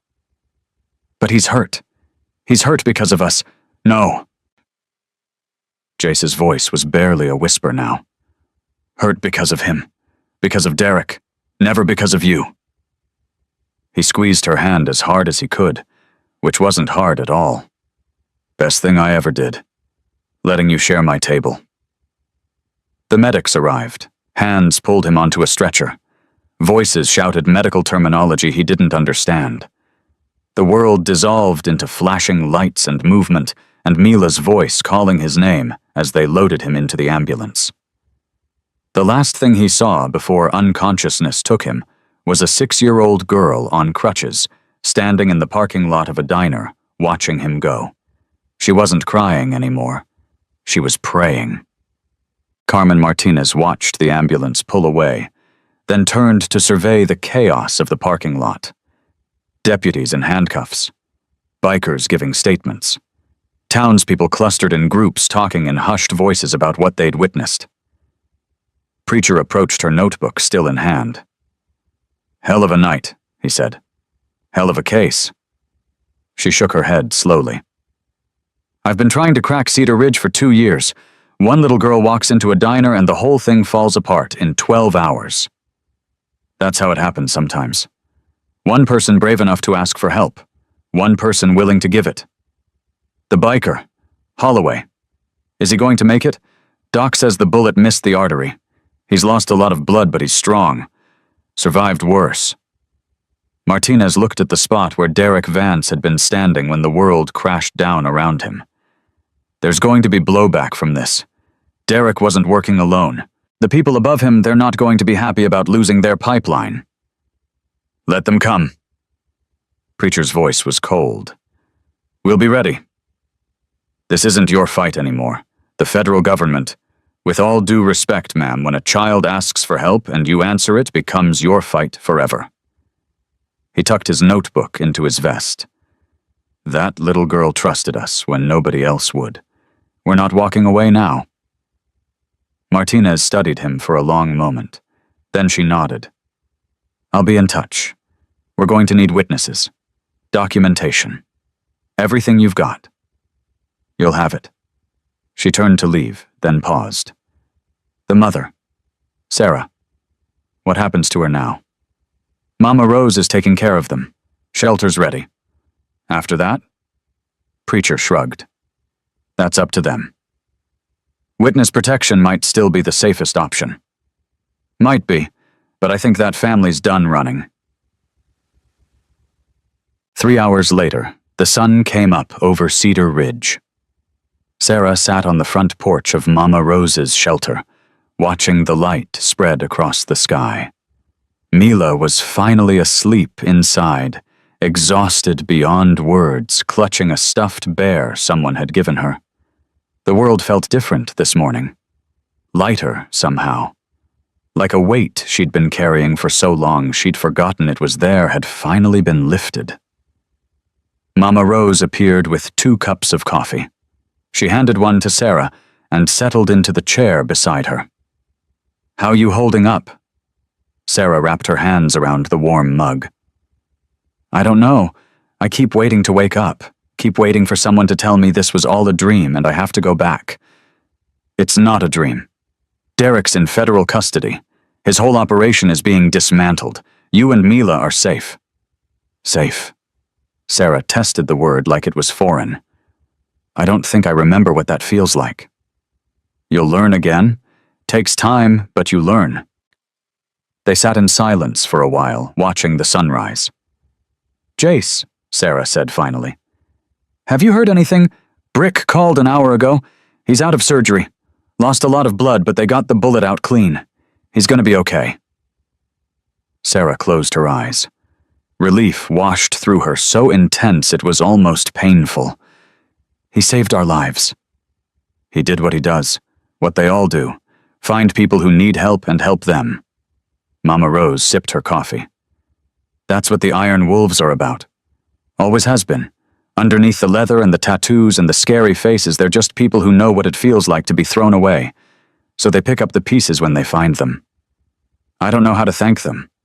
"You don't have to thank them. Just—" Mama Rose paused, choosing her words carefully. "Just live. That's all they want. For you and Mila to have a life. A real life, not the prison Derek kept you in. Get up every day, take care of your daughter, find out who you are when you're not afraid anymore. That's the best thank you any of them could ask for." The front door creaked open. Mila stood there on her crutches, hair tangled, eyes still heavy with sleep. "Mommy." "I'm here, baby. What's wrong?" Mila hobbled out onto the porch. "I had a dream about Jace. He was okay. He was smiling." Sarah pulled her daughter onto her lap, crutches and all. "Jace is going to be fine. They fixed him up at the hospital." "Really? Really? We can go see him later if you want." Mila nodded fiercely. Then she looked out at the sunrise, her face soft with wonder. "Mommy, yes, baby. Is this what safe feels like?" Sarah's throat tightened. She pressed her lips to her daughter's hair, breathing in the scent of her, feeling the warmth of her small body. "Yeah, baby. This is what safe feels like." Mila was quiet for a moment. "Then I like it." Sarah laughed, tears spilling down her cheeks. "Me too, baby. Me too." At the hospital, Jace opened his eyes. The room was white and beeping and smelled like antiseptic. He hated hospitals. Always had. But when Brick's face swam into focus beside the bed, he managed something like a smile. "You look terrible," Brick said. "Feel worse?" "Doc says you'll live. Bullet went clean through. You'll be out of here in a week." "Can't wait a week. Too much to do." "It can wait." Brick's voice was firm. "The feds have Derek. The network's falling apart. Sarah and Mila are safe at the shelter. Everything's handled." Jace let his eyes close again. The drugs were pulling him under, making the world soft and distant. "The kid," he mumbled. "Mila, she okay? She's good. Asking about you constantly. Wants to visit as soon as they let her." "Tell her—" He had to fight to stay conscious. "Tell her I kept my promise." "I'll tell her. And Brick, yeah, thanks for having my back." "Always, brother, always." Jace let the darkness take him, but this time it was peaceful. The darkness of rest, not fear. The darkness of healing, not harm. He dreamed of a little girl on crutches asking to share his table. In the dream, he said yes. 4 days after the shooting, Mila walked into Jace's hospital room carrying a piece of paper folded into a tiny square. Sarah tried to stop her at the door. "Baby, he might be sleeping." "I'm not sleeping." Jace's voice was rough, weaker than before, but his eyes were open. "Let her in." Mila crossed the room on her crutches, moving faster than she had that first day at the diner. Something had changed in her. The fear was still there, probably always would be, but it wasn't running the show anymore. She stopped at the edge of his bed, suddenly shy. Hi? Hi yourself. Does it hurt? Only when I breathe. He tried to smile, or move, or think too hard. That's a lot of things. Tell me about it. She held out the folded paper. I made you something. Jace took it. With his good hand, his left arm was strapped to his chest, immobilized to let the shoulder heal. He unfolded the paper carefully, one corner at a time. It was a drawing. Crayon on white paper, the kind of art only a 6-year-old could create. 3 figures standing in front of a building. A tall man covered in scribbled tattoos. A woman with yellow hair. A small girl with 1 leg and 2 crutches. Above them, in careful letters that must have taken her forever to write, were 2 words, My Heroes. Jace stared at it for a long time. His jaw worked like he was trying to swallow something that wouldn't go down. Mila. His voice cracked. I know it's not very good. The legs are too long and I couldn't get your face right because of all the scars, but it's perfect. She looked up at him, uncertain. Really? Really? Best thing anyone's ever given me. Her face split into a grin so wide it transformed her entirely. For just a moment, she looked exactly like what she was supposed to be, a happy 6-year-old kid, innocent and hopeful and free. Mommy helped me with the letters. I can write my name by myself, but Heroes has too many letters. Your mommy's pretty smart. Sarah stepped forward, her hand finding Mila's shoulder. She wouldn't let me rest until we came. Been asking every hour if it was time to visit yet. Sorry for the trouble. Don't you dare apologize. Sarah's voice was fierce. You took a bullet for us, for my daughter. I don't care if she wants to visit every day for the rest of her life, you've earned it. Jace didn't know what to say to that. He'd never been good with gratitude, never known how to accept kindness without feeling like he owed something in return. Mila saved him from having to respond. Jace, can I ask you something? Anything, kid. When you get better, where will you go? He blinked. What do you mean? I mean, do you have a house, a family, someone to take care of you? The questions were so earnest, so genuinely concerned that Jace felt something crack open in his chest again. That same place Mila had found her way into 4 days ago. I've got a place. Little house outside town. And the club, they're my family. But who makes you soup when you're sick? Who reads you stories? Sarah winced. Mila, it's okay. Jace met the little girl's eyes. Nobody makes me soup. Nobody reads me stories. Been taking care of myself for a long time. Mila's face crumpled with something that looked like sorrow. That's really sad. Never thought about it that way. Everyone needs someone to make them soup. She said it like it was obvious, like she was stating a law of nature. When I was sick, Mommy always made me soup, even when Derek got mad about her using the kitchen. Jace looked at Sarah. Something passed between them, an understanding that didn't need words. Tell you what, Sarah said slowly. When Jace gets out of the hospital, maybe we can make him some soup, as a thank you. Really? Mila bounced on her crutches. Can we bring it to his house? If he's okay with that. They both looked at Jace. He should say no.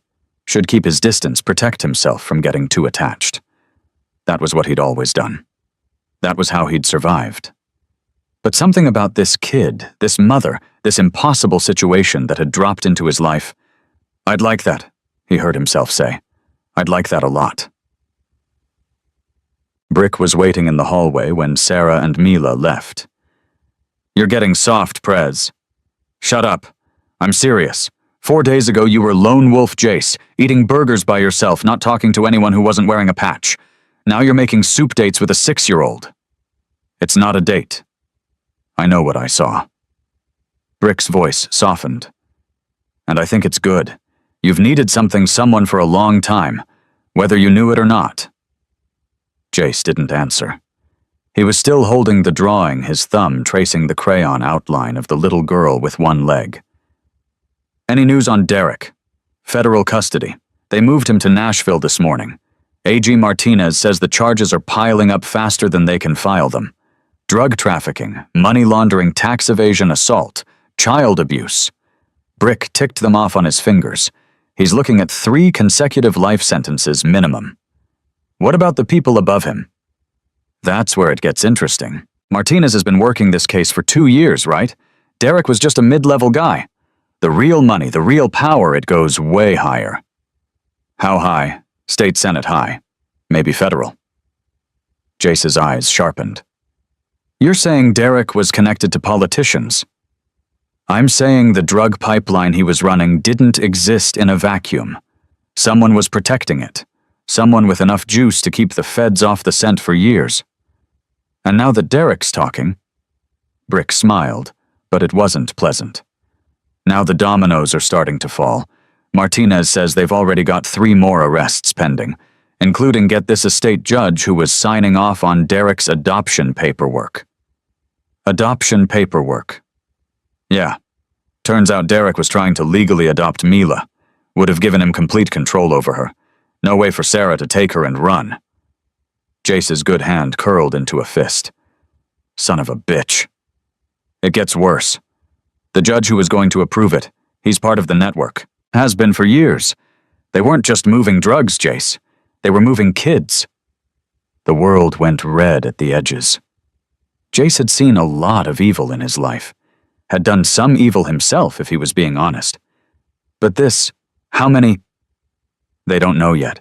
Martinez is pulling records going back 5 years. Could be dozens.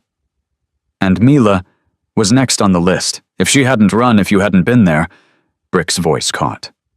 She would have disappeared into the system, would have ended up God knows where. Jace looked at the drawing in his hand. The little girl with one leg. My heroes. We're not done, he said quietly. What do you mean? I mean, this isn't over. Derek's in custody, but the people who were going to take that little girl, they're still out there. Still operating. Still hurting kids. Jace, you've got a hole in your shoulder. I've had worse. The feds are handling it. Martinez has a whole task force. And how long did it take them to get anywhere? 2 years, 3. Meanwhile, how many kids fell through the cracks? Jace's eyes were burning now. We found Derek in 12 hours, Brick. 12 hours. Because we weren't following procedure. We were following a scared little girl who needed help. Brick was quiet for a long moment. What are you thinking? I'm thinking the Iron Wolves just found a new mission. The next morning, Carmen Martinez showed up at the hospital. She looked different than she had that night in the parking lot, exhausted, rumpled, like she'd been living on coffee and determination for a week. But her eyes were sharp as ever. Mr. Holloway, you look better than the last time I saw you. Lower bar. Fair enough. She pulled a chair close to his bed and sat down. I've been going through the files we recovered from Derek's properties. Financial records, communications, client lists. It's extensive. So I heard. Your friend Preacher has been helpful. Former detective, right? He knows how to build a case. Preacher knows a lot of things. So do you, apparently. Martinez leaned forward. I've been asking around about the Iron Wolves, about you specifically. You've got quite a reputation. I've made mistakes. Everyone has. But you've also done some good. Quietly. Without fanfare. Protecting people who had nowhere else to turn. Jace said nothing. The women's shelter that Mama Rose runs. It's funded by your club, isn't it? Has been for 15 years. You've helped dozens of abuse victims disappear and start over. Veterans who fell through the cracks. Kids aging out of foster care with nothing. What's your point? My point is that you're not just some outlaw biker. You're something more complicated. And I think we might be able to help each other. Jace studied her. Help each other how? The network Derek was part of, it's bigger than anything I've dealt with before. State lines may be international. I've got warrants and subpoenas and all the legal tools, but legal tools only get you so far. Sometimes you need people who operate differently. You want to use us. I want to partner with you, unofficially, off the books. You have access to communities the federal government will never reach, people who trust you, resources and connections that don't show up on any database. And in return, I make sure your club stays off the radar. No harassment from local cops. No trumped-up charges when someone decides bikers make easy targets. You help me bring down the rest of this network, and I help you help people. Simple as that. Jace thought about it. The offer was tempting. More than tempting. But he'd learned a long time ago that nothing with the government was ever simple. I need to talk to my people. Of course. Take your time. She stood gathering her things.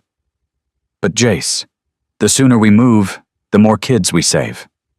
Every day we wait is a day they stay trapped. She left him with that thought, heavy as a stone in his chest. By the end of the week, Jace was going stir-crazy. His shoulder was healing. The doctors were impressed, said his constitution was remarkable for a man his age. They didn't know about the years of self-repair, the wounds he'd stitched himself, the bones he'd set without anesthetic, because there was no other choice. On day 6, Sarah arrived with a pot of soup. Mila insisted, she said, setting it on the bedside table. She supervised every step, made sure I put in extra noodles. Where is she? With Mama Rose. They're doing some kind of art project. Sarah sat down in the chair Martinez had used, tucking her legs under her. She talks about you constantly. Did you know that Jace said this? Jace would do that. When Jace gets better, can we show him my drawings? She's a good kid. She's an incredible kid. I don't know how after everything she's been through, but she's still so hopeful. Like she believes the world can be good, even though it's shown her nothing but bad. Kids are resilient. Some kids. The special ones. Sarah's voice dropped. I wasn't. When I was her age, I gave up. Stopped believing anyone would help. Stopped trying. That's how I ended up with Derek. I didn't think I deserved better. That's not true. It was true. For a long time. She met his eyes. You know what changed? Jace waited. Watching Mila walk into that diner. Watching her ask table after table for help, getting rejected every time, and still keep going. Still keep hoping. Sarah's voice cracked. She was braver at 6 than I've been my whole life. And when she found you when you said yes, I realized something. What? That hope isn't stupid. It's not weakness or denial or childish naivety. Hope is the bravest thing there is. Because it means choosing to believe in something better even when everything tells you not to. Jace didn't know what to say. He'd spent his whole life being cynical, expecting the worst, armoring himself against disappointment. Hope was a foreign language. But looking at Sarah, this woman who'd survived hell and was still standing, he wondered if maybe it was time to learn. What are you going to do now? He asked. When this is all over? I don't know. Martinez offered witness protection, but that would mean leaving everything. Starting over somewhere new where no one knows us. That might be safest. Maybe. But Mila finally has friends. The kids at the shelter, the club families, she's building a life here. I don't want to take that away from her. Sarah paused. And honestly, I don't want to leave either. For the first time in years, I feel like I belong somewhere. Like there are people who actually care what happens to us. There are. I know. That's what makes it so hard. They sat in silence for a while. The soup was getting cold, but neither of them moved. Jace? Yeah. What happens when you get out of here? What's next for you? He thought about Martinez's offer, about the network still operating, the kids still trapped, the work still to be done. I've got some things to figure out, decisions to make. Anything I can help with? Not yet, but... He hesitated. When you make your decision about staying or going, I want you to know something. What? If you stay, you've got a place. With us.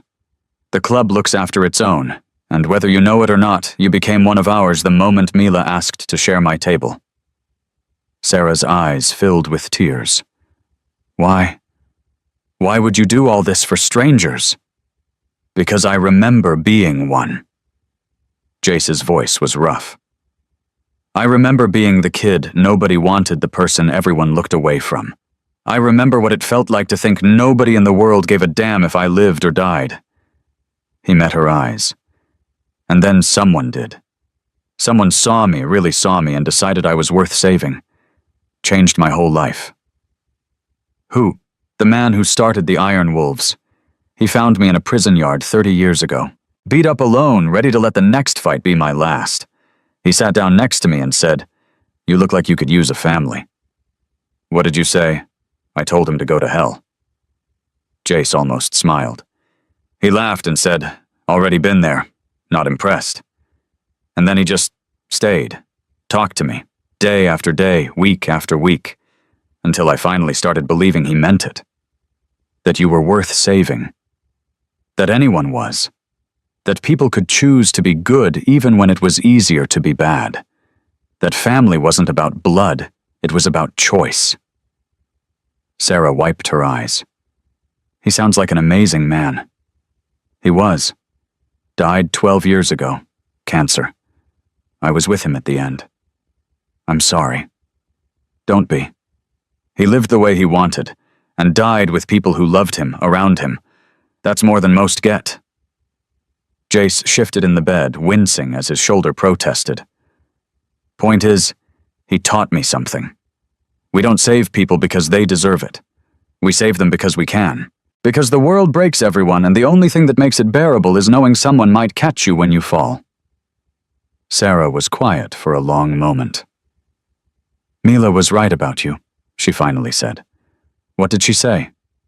She said you looked scary on the outside, but you were soft on the inside, like a teddy bear someone wrapped in leather. Jace actually laughed at that, which hurt his shoulder, which made him laugh harder. Don't tell Brick. He'll never let me live it down. Your secret's safe with me. On day 7, they let him leave. Brick was waiting with a van Jace wasn't cleared to ride yet, which bothered him more than the bullet wound had. The whole club had gathered at his house, cleaning and cooking, and preparing a welcome that made him uncomfortable and grateful in equal measure.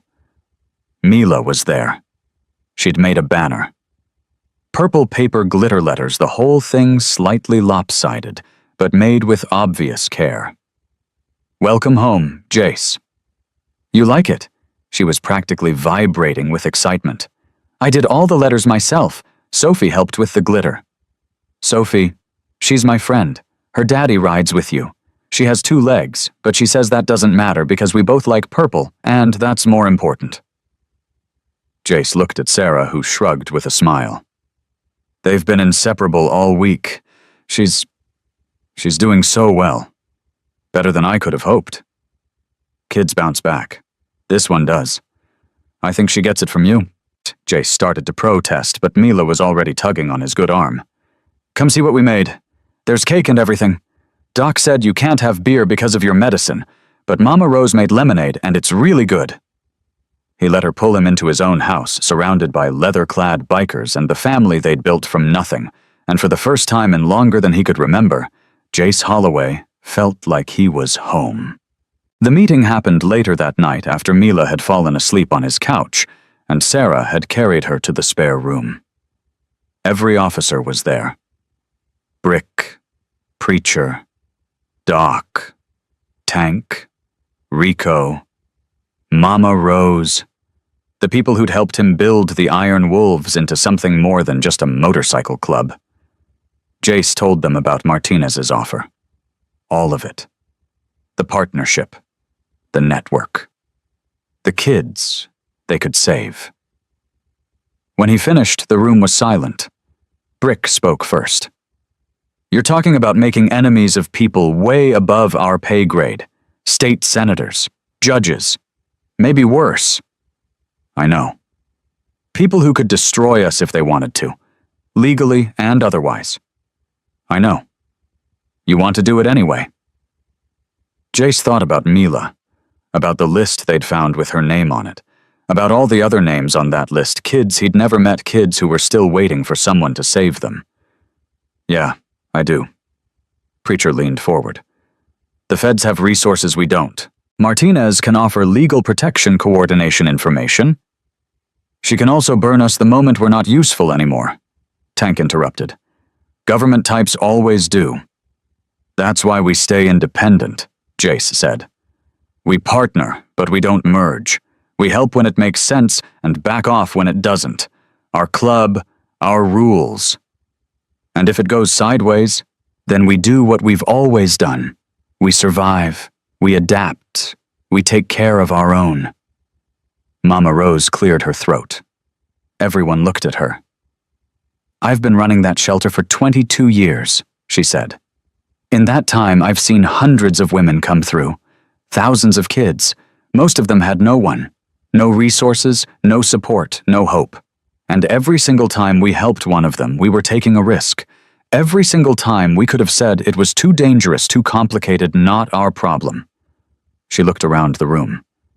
We didn't, because that's not who we are. That's not what this club is about. We're not in the business of playing it safe. We're in the business of giving people chances when nobody else will. Doc nodded slowly. She's right. We've always known this life was dangerous.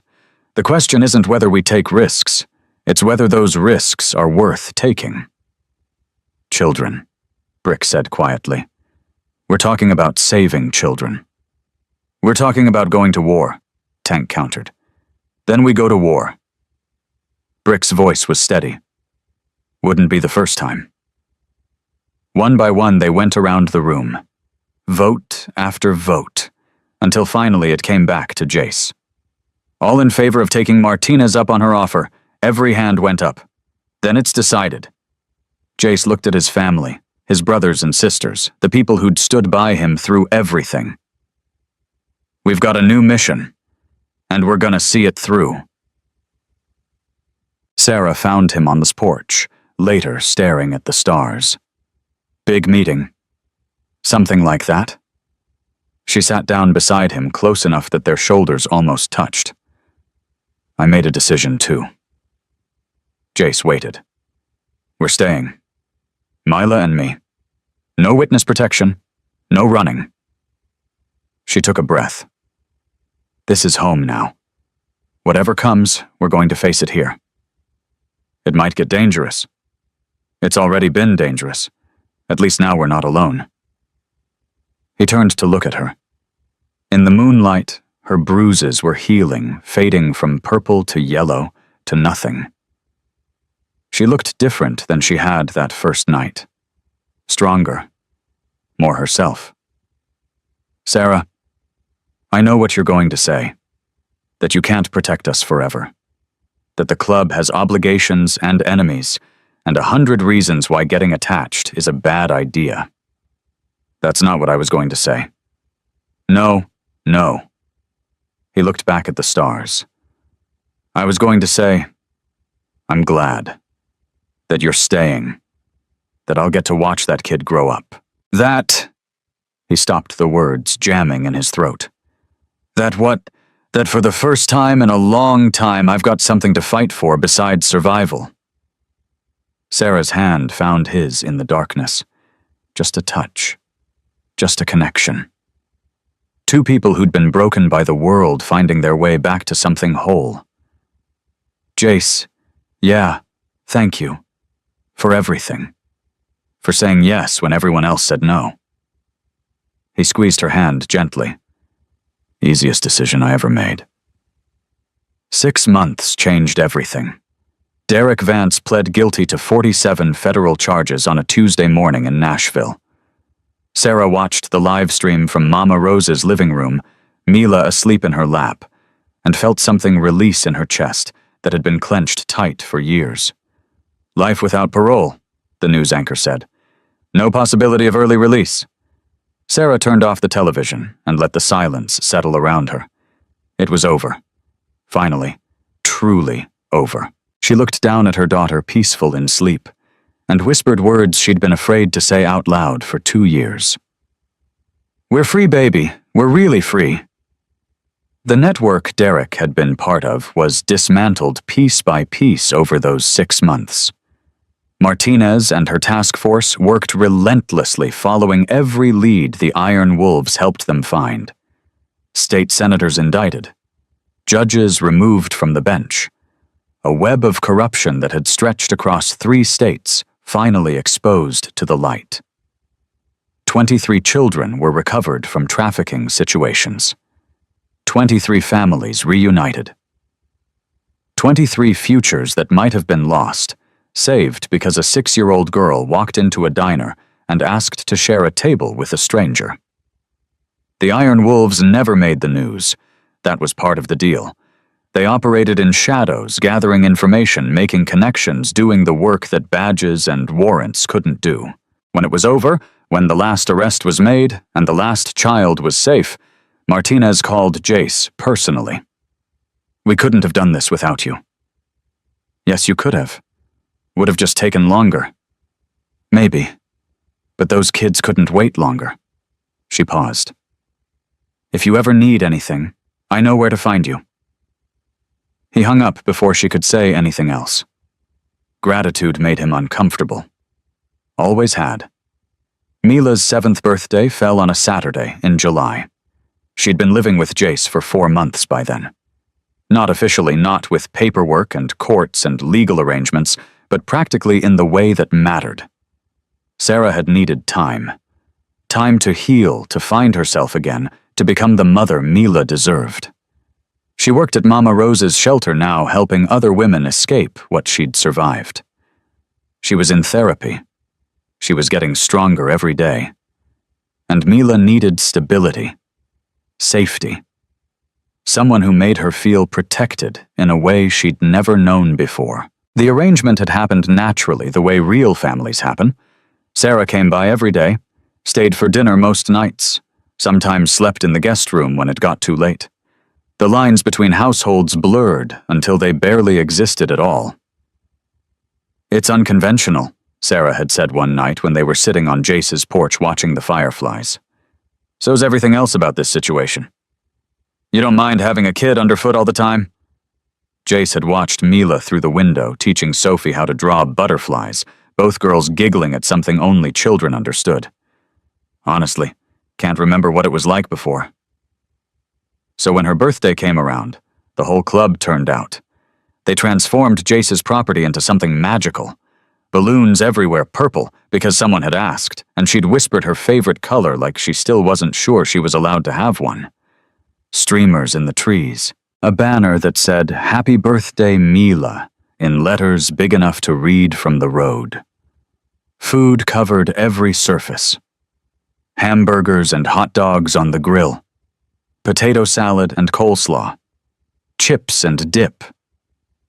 Vegetables that Doc insisted on because growing kids need nutrients, though everyone knew nobody would eat them. And the cake. 3 layers tall purple frosting butterflies and flowers decorating every inch. Her name in elegant script across the top. The bakery had outdone themselves. Presents were piled on a table near the porch. Some practical clothes, school supplies, books, others pure joy toys and games, and a bicycle with training wheels that Jace had spent 3 weeks modifying so she could ride it with one leg. "Think she'll like it?" he'd asked Brick, staring at his handiwork. "Brother, she's gonna lose her mind." The whole chapter showed up. Not just the officers, but everyone, members and prospects and old ladies and kids. People who'd heard the story and wanted to meet the little girl who'd brought down an empire. Who'd walked 2 miles on crutches to find help and hadn't given up even when everyone told her no. Mila stood in the middle of it all, overwhelmed in the best possible way. "This is all for me, every bit of it." Jace crouched down to her level, something he did so naturally now he didn't even think about it. "Happy birthday, kid." "But it's so much. I've never—" Her voice cracked. "I've never had a party before." "What do you mean?" Derek said birthdays were wasteful. He said I didn't deserve presents because—" She stopped, her eyes filling with tears. "Because I was broken." Jace's jaw tightened. Even from prison, even now that monster's words still echoed in her head. "Listen to me." He took her small hands in his scarred ones. "You are not broken. You have never been broken. Derek was the broken one. Derek was so broken inside that he couldn't stand seeing anyone whole, so he tried to break everyone around him.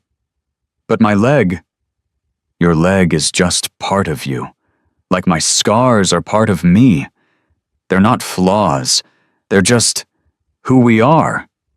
He squeezed her hands.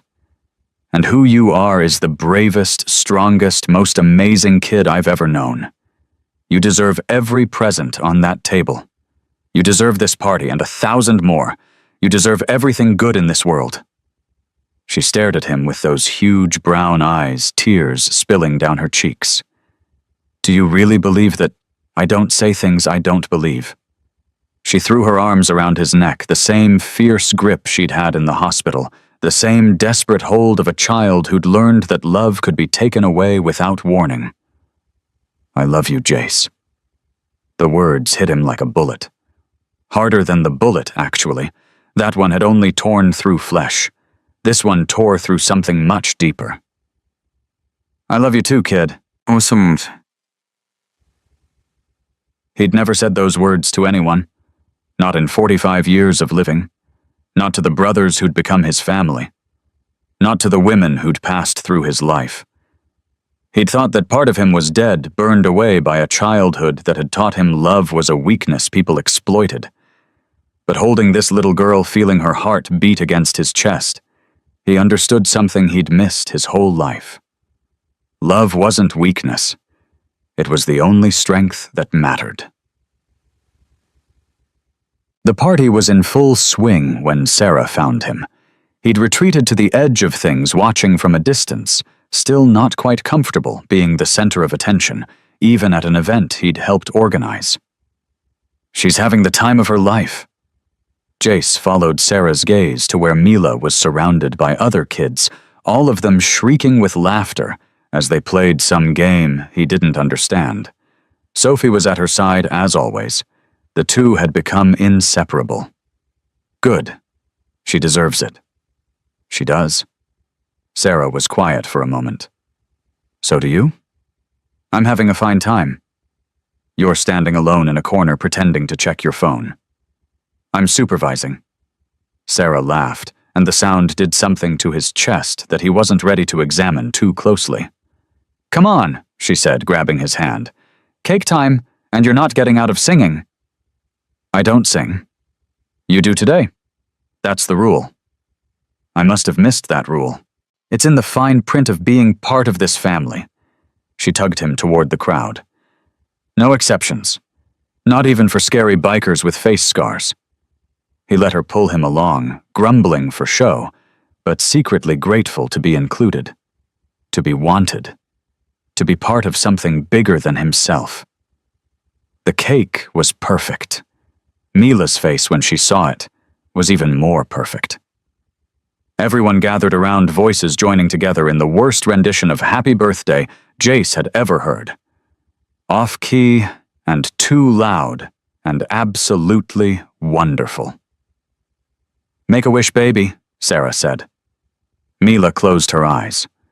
The moment stretched. When she opened them and blew out the candles, the cheer that went up could probably be heard 3 counties over. Later, someone would ask her what she wished for. "Nothing," she'd say, smiling that smile that transformed her whole face. "I already got everything I wanted." After the cake was eaten and the presents were opened, someone suggested giving her a proper Iron Wolves welcome, 30 motorcycles lined up in the yard, maybe more. Members from 3 different chapters all come to celebrate this kid who'd touched something in all of them. "Ready?" Brick asked. Mila nodded, eyes wide with anticipation. The engines roared to life. 30 bikes revving in unison, the sound shaking the ground and rattling windows, and announcing to the world that this little girl mattered. that she was one of them now, that she would never be alone again. Mila laughed. Not a giggle, not a polite chuckle, a full-body, uncontrollable laugh that came from somewhere deep, from a place where joy had been locked away for so long, it had almost forgotten how to escape. She laughed so hard she nearly fell over her crutches, wobbling her balance, going sideways. Jace caught her. He was there in an instant, one hand steadying her shoulder, the other supporting her arm. The same way he'd been there for 6 months. The same way he'd be there for as long as she needed him. "You good kid?" She didn't answer with words. She wrapped her arms around his neck and held on her face, pressed against his shoulder, her whole body shaking with happiness instead of fear. "I'm home," she whispered. 2 words. That's all it took. "I'm home." Jace held her tight and let himself feel something he'd spent his whole life running from. Belonging. Family. Love. Over her shoulder, he saw Sarah watching them, tears streaming down her face, a smile so bright it could have lit up the whole county. He smiled back. 3 weeks after the party, Sarah moved in. Not officially, not with any announcement or discussion. She just stopped leaving. Her things appeared in closets and drawers, her toothbrush next to his in the bathroom, her coffee mug in the cabinet next to the mismatched dishes he'd collected over the years. "Is this okay?" she asked one night when they were sitting on the porch again, Mila asleep inside. "Is what okay? This, us, whatever this is becoming." Jace thought about it. A year ago he would have panicked, would have pushed her away before she could get too close, before he could get hurt, before the inevitable disappointment when she realized he wasn't worth loving. But that was before Mila. Before everything changed. "I'm not good at this," he said slowly. "Relationships, feelings, the whole thing. I've been alone most of my life because that was safer. Easier. I know. But," he struggled for words, "when I'm with you two, I don't want safe, I don't want easy. I want this, whatever it is, even if it scares me." Sarah reached over and took his hand. "It scares me too. After Derek, I didn't think I'd ever trust anyone again. Didn't think I deserved to be happy." "You deserve everything." "So do you." She squeezed his fingers. "That's what I'm trying to say. We both deserve this. We deserve to be happy. To build something good from everything bad that happened." "You really believe that?" "I'm choosing to believe it, every day. That's what hope is, right? Choosing to believe in something better even when you're afraid." Jace remembered saying something similar to her in the hospital months ago. She'd been listening. "I'm gonna mess up," he said. "I'm gonna say the wrong thing or do the wrong thing, or so will I, so will Mila. That's how families work. We mess up and apologize and try again. Is that what we are, a family?" Sarah looked through the window at Mila, then back at him. "What else would you call it?" He didn't have an answer for that. But for the first time in his life, he didn't need one. Some things didn't need words. They just needed time. "Okay," he said quietly. "Okay. Okay. Let's be a family." Sarah leaned over and kissed him. It was soft and tentative and perfect. "Was that okay?" she asked. "Yeah." His voice was rough. "That was okay." On a Sunday morning in September, Mila made an announcement at breakfast. "I have something to show you." She disappeared into her room and came back with a piece of paper. Another drawing like the one she'd given Jace in the hospital, but different. This one showed a house, 3 figures in front of it, a tall man with scribbled tattoos, a woman with yellow hair, a small girl with 1 leg and crutches. But this time there was more. A dog sitting at their feet. They'd adopted a rescue mutt named Tank Jr. 2 months ago. Motorcycles in the background. Other figures around them, smaller, but present, representing the club. And underneath, in letters that were neater, now more practiced, 3 words: "My family home." Jace and Sarah stared at it together. I had to add more people, Mila explained, because our family got bigger, and the house needed to be bigger too. And I put Tank Jr. in because he's family now, even though he eats my socks sometimes. It's beautiful, Sarah whispered. Do you like the word I used? Mila pointed at the paper. Home. I learned to write it by myself. Mrs. Patterson at school said I did a really good job. Jace picked her up, ignoring the twinge in his shoulder that still bothered him when the weather changed. I love it. Best present I ever got. Better than the other one. Even better. Good, because I'm gonna make more. I'm gonna draw our whole story, from when I walked into the diner all the way to now, so I never forget. You won't forget, Sarah said, but drawing it is a wonderful idea. Jace can help me remember the parts I was too little to understand. Right, Jace? Right, kid? Anytime you want. She hugged him tight, then squirmed to get down. I'm gonna go start.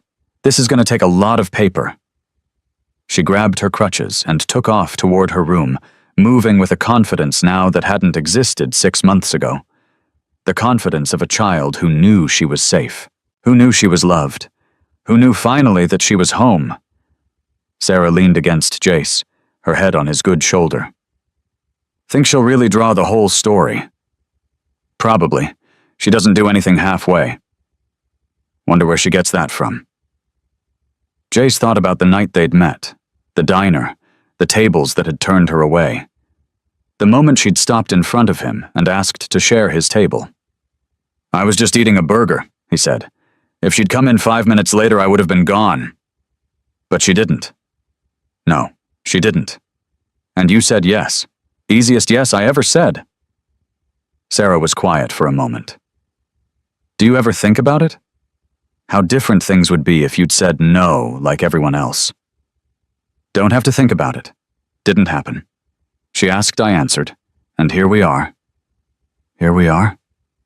Sarah's voice was soft. Building a family from scratch, a biker and abuse survivor, and a 6-year-old girl who changed everything. 7 now. 7-year-old. God, time flies. Does that? But I'm not in a hurry anymore. Jace pulled her closer. Got everything I need right here. 1 year to the day after Mila walked into the Copper Kettle Diner, the Iron Wolves held a dedication ceremony. They'd raised money, done fundraisers, called in favors, and built something from the ground up. The sign out front read, Mila's Voice, a foundation for forgotten children. It was a beautiful building. Warm colors, welcoming spaces designed to make scared kids feel safe. A place where children could go when they had nowhere else.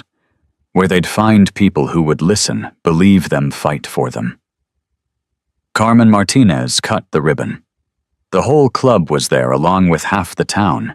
The churchwomen who'd whispered that day in the diner they'd donated more money than anyone. Guilt, maybe. Or redemption. Either way, it helped.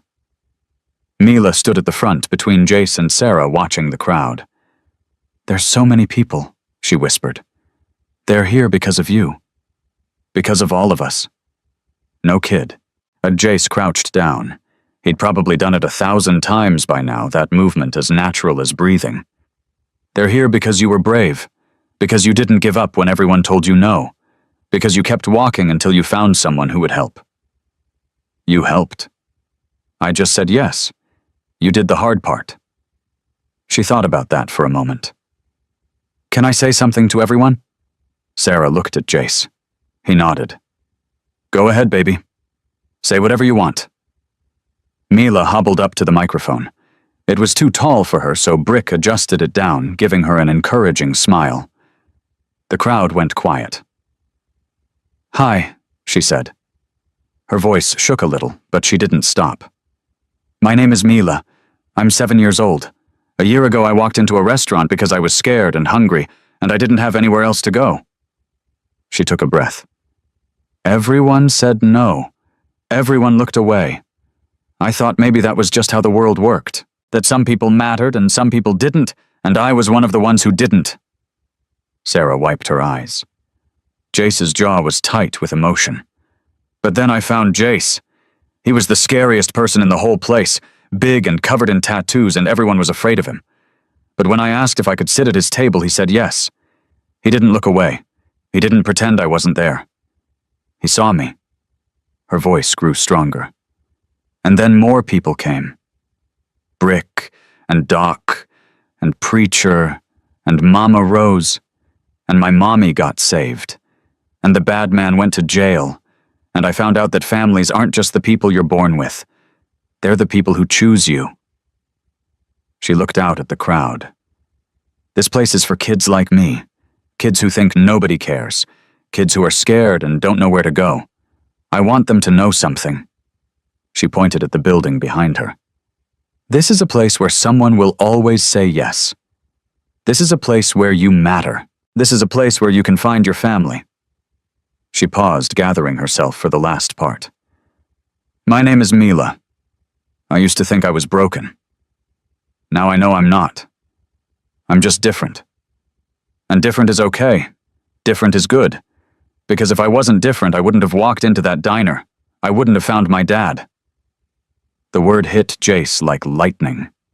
Dad. She'd never called him that before. He'd never expected her to. He was just Jace, just the scary biker who'd given her a seat. Mila looked directly at him. That's what you are. Right. My dad. Even if it's not official. The crowd was holding its breath. Sarah was crying openly.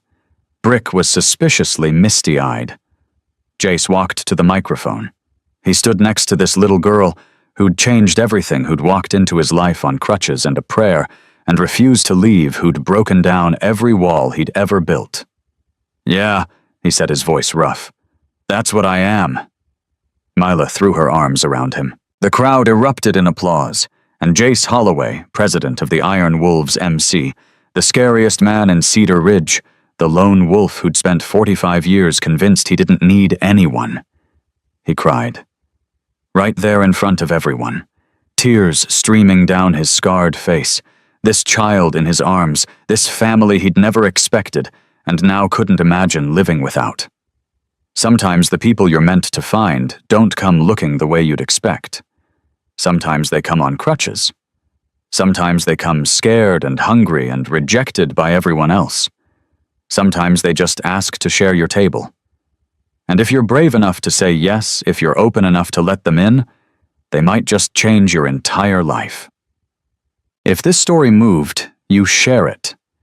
Because there are more Milas out there. More children waiting for someone to see them, believe them, fight for them. More scared kids in crowded rooms looking for one person brave enough to say yes. Comment. We see you if you stand for protecting the innocent. Subscribe for more stories that prove humanity is still worth believing in. And remember, sometimes the scariest person in the room is the one with the biggest heart.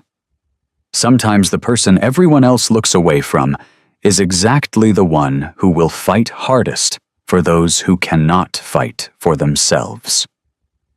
This was Jace and Mila's story. It started with 4 simple words. Can I share this table? It ended with 3 even simpler ones. Welcome home, family. Home.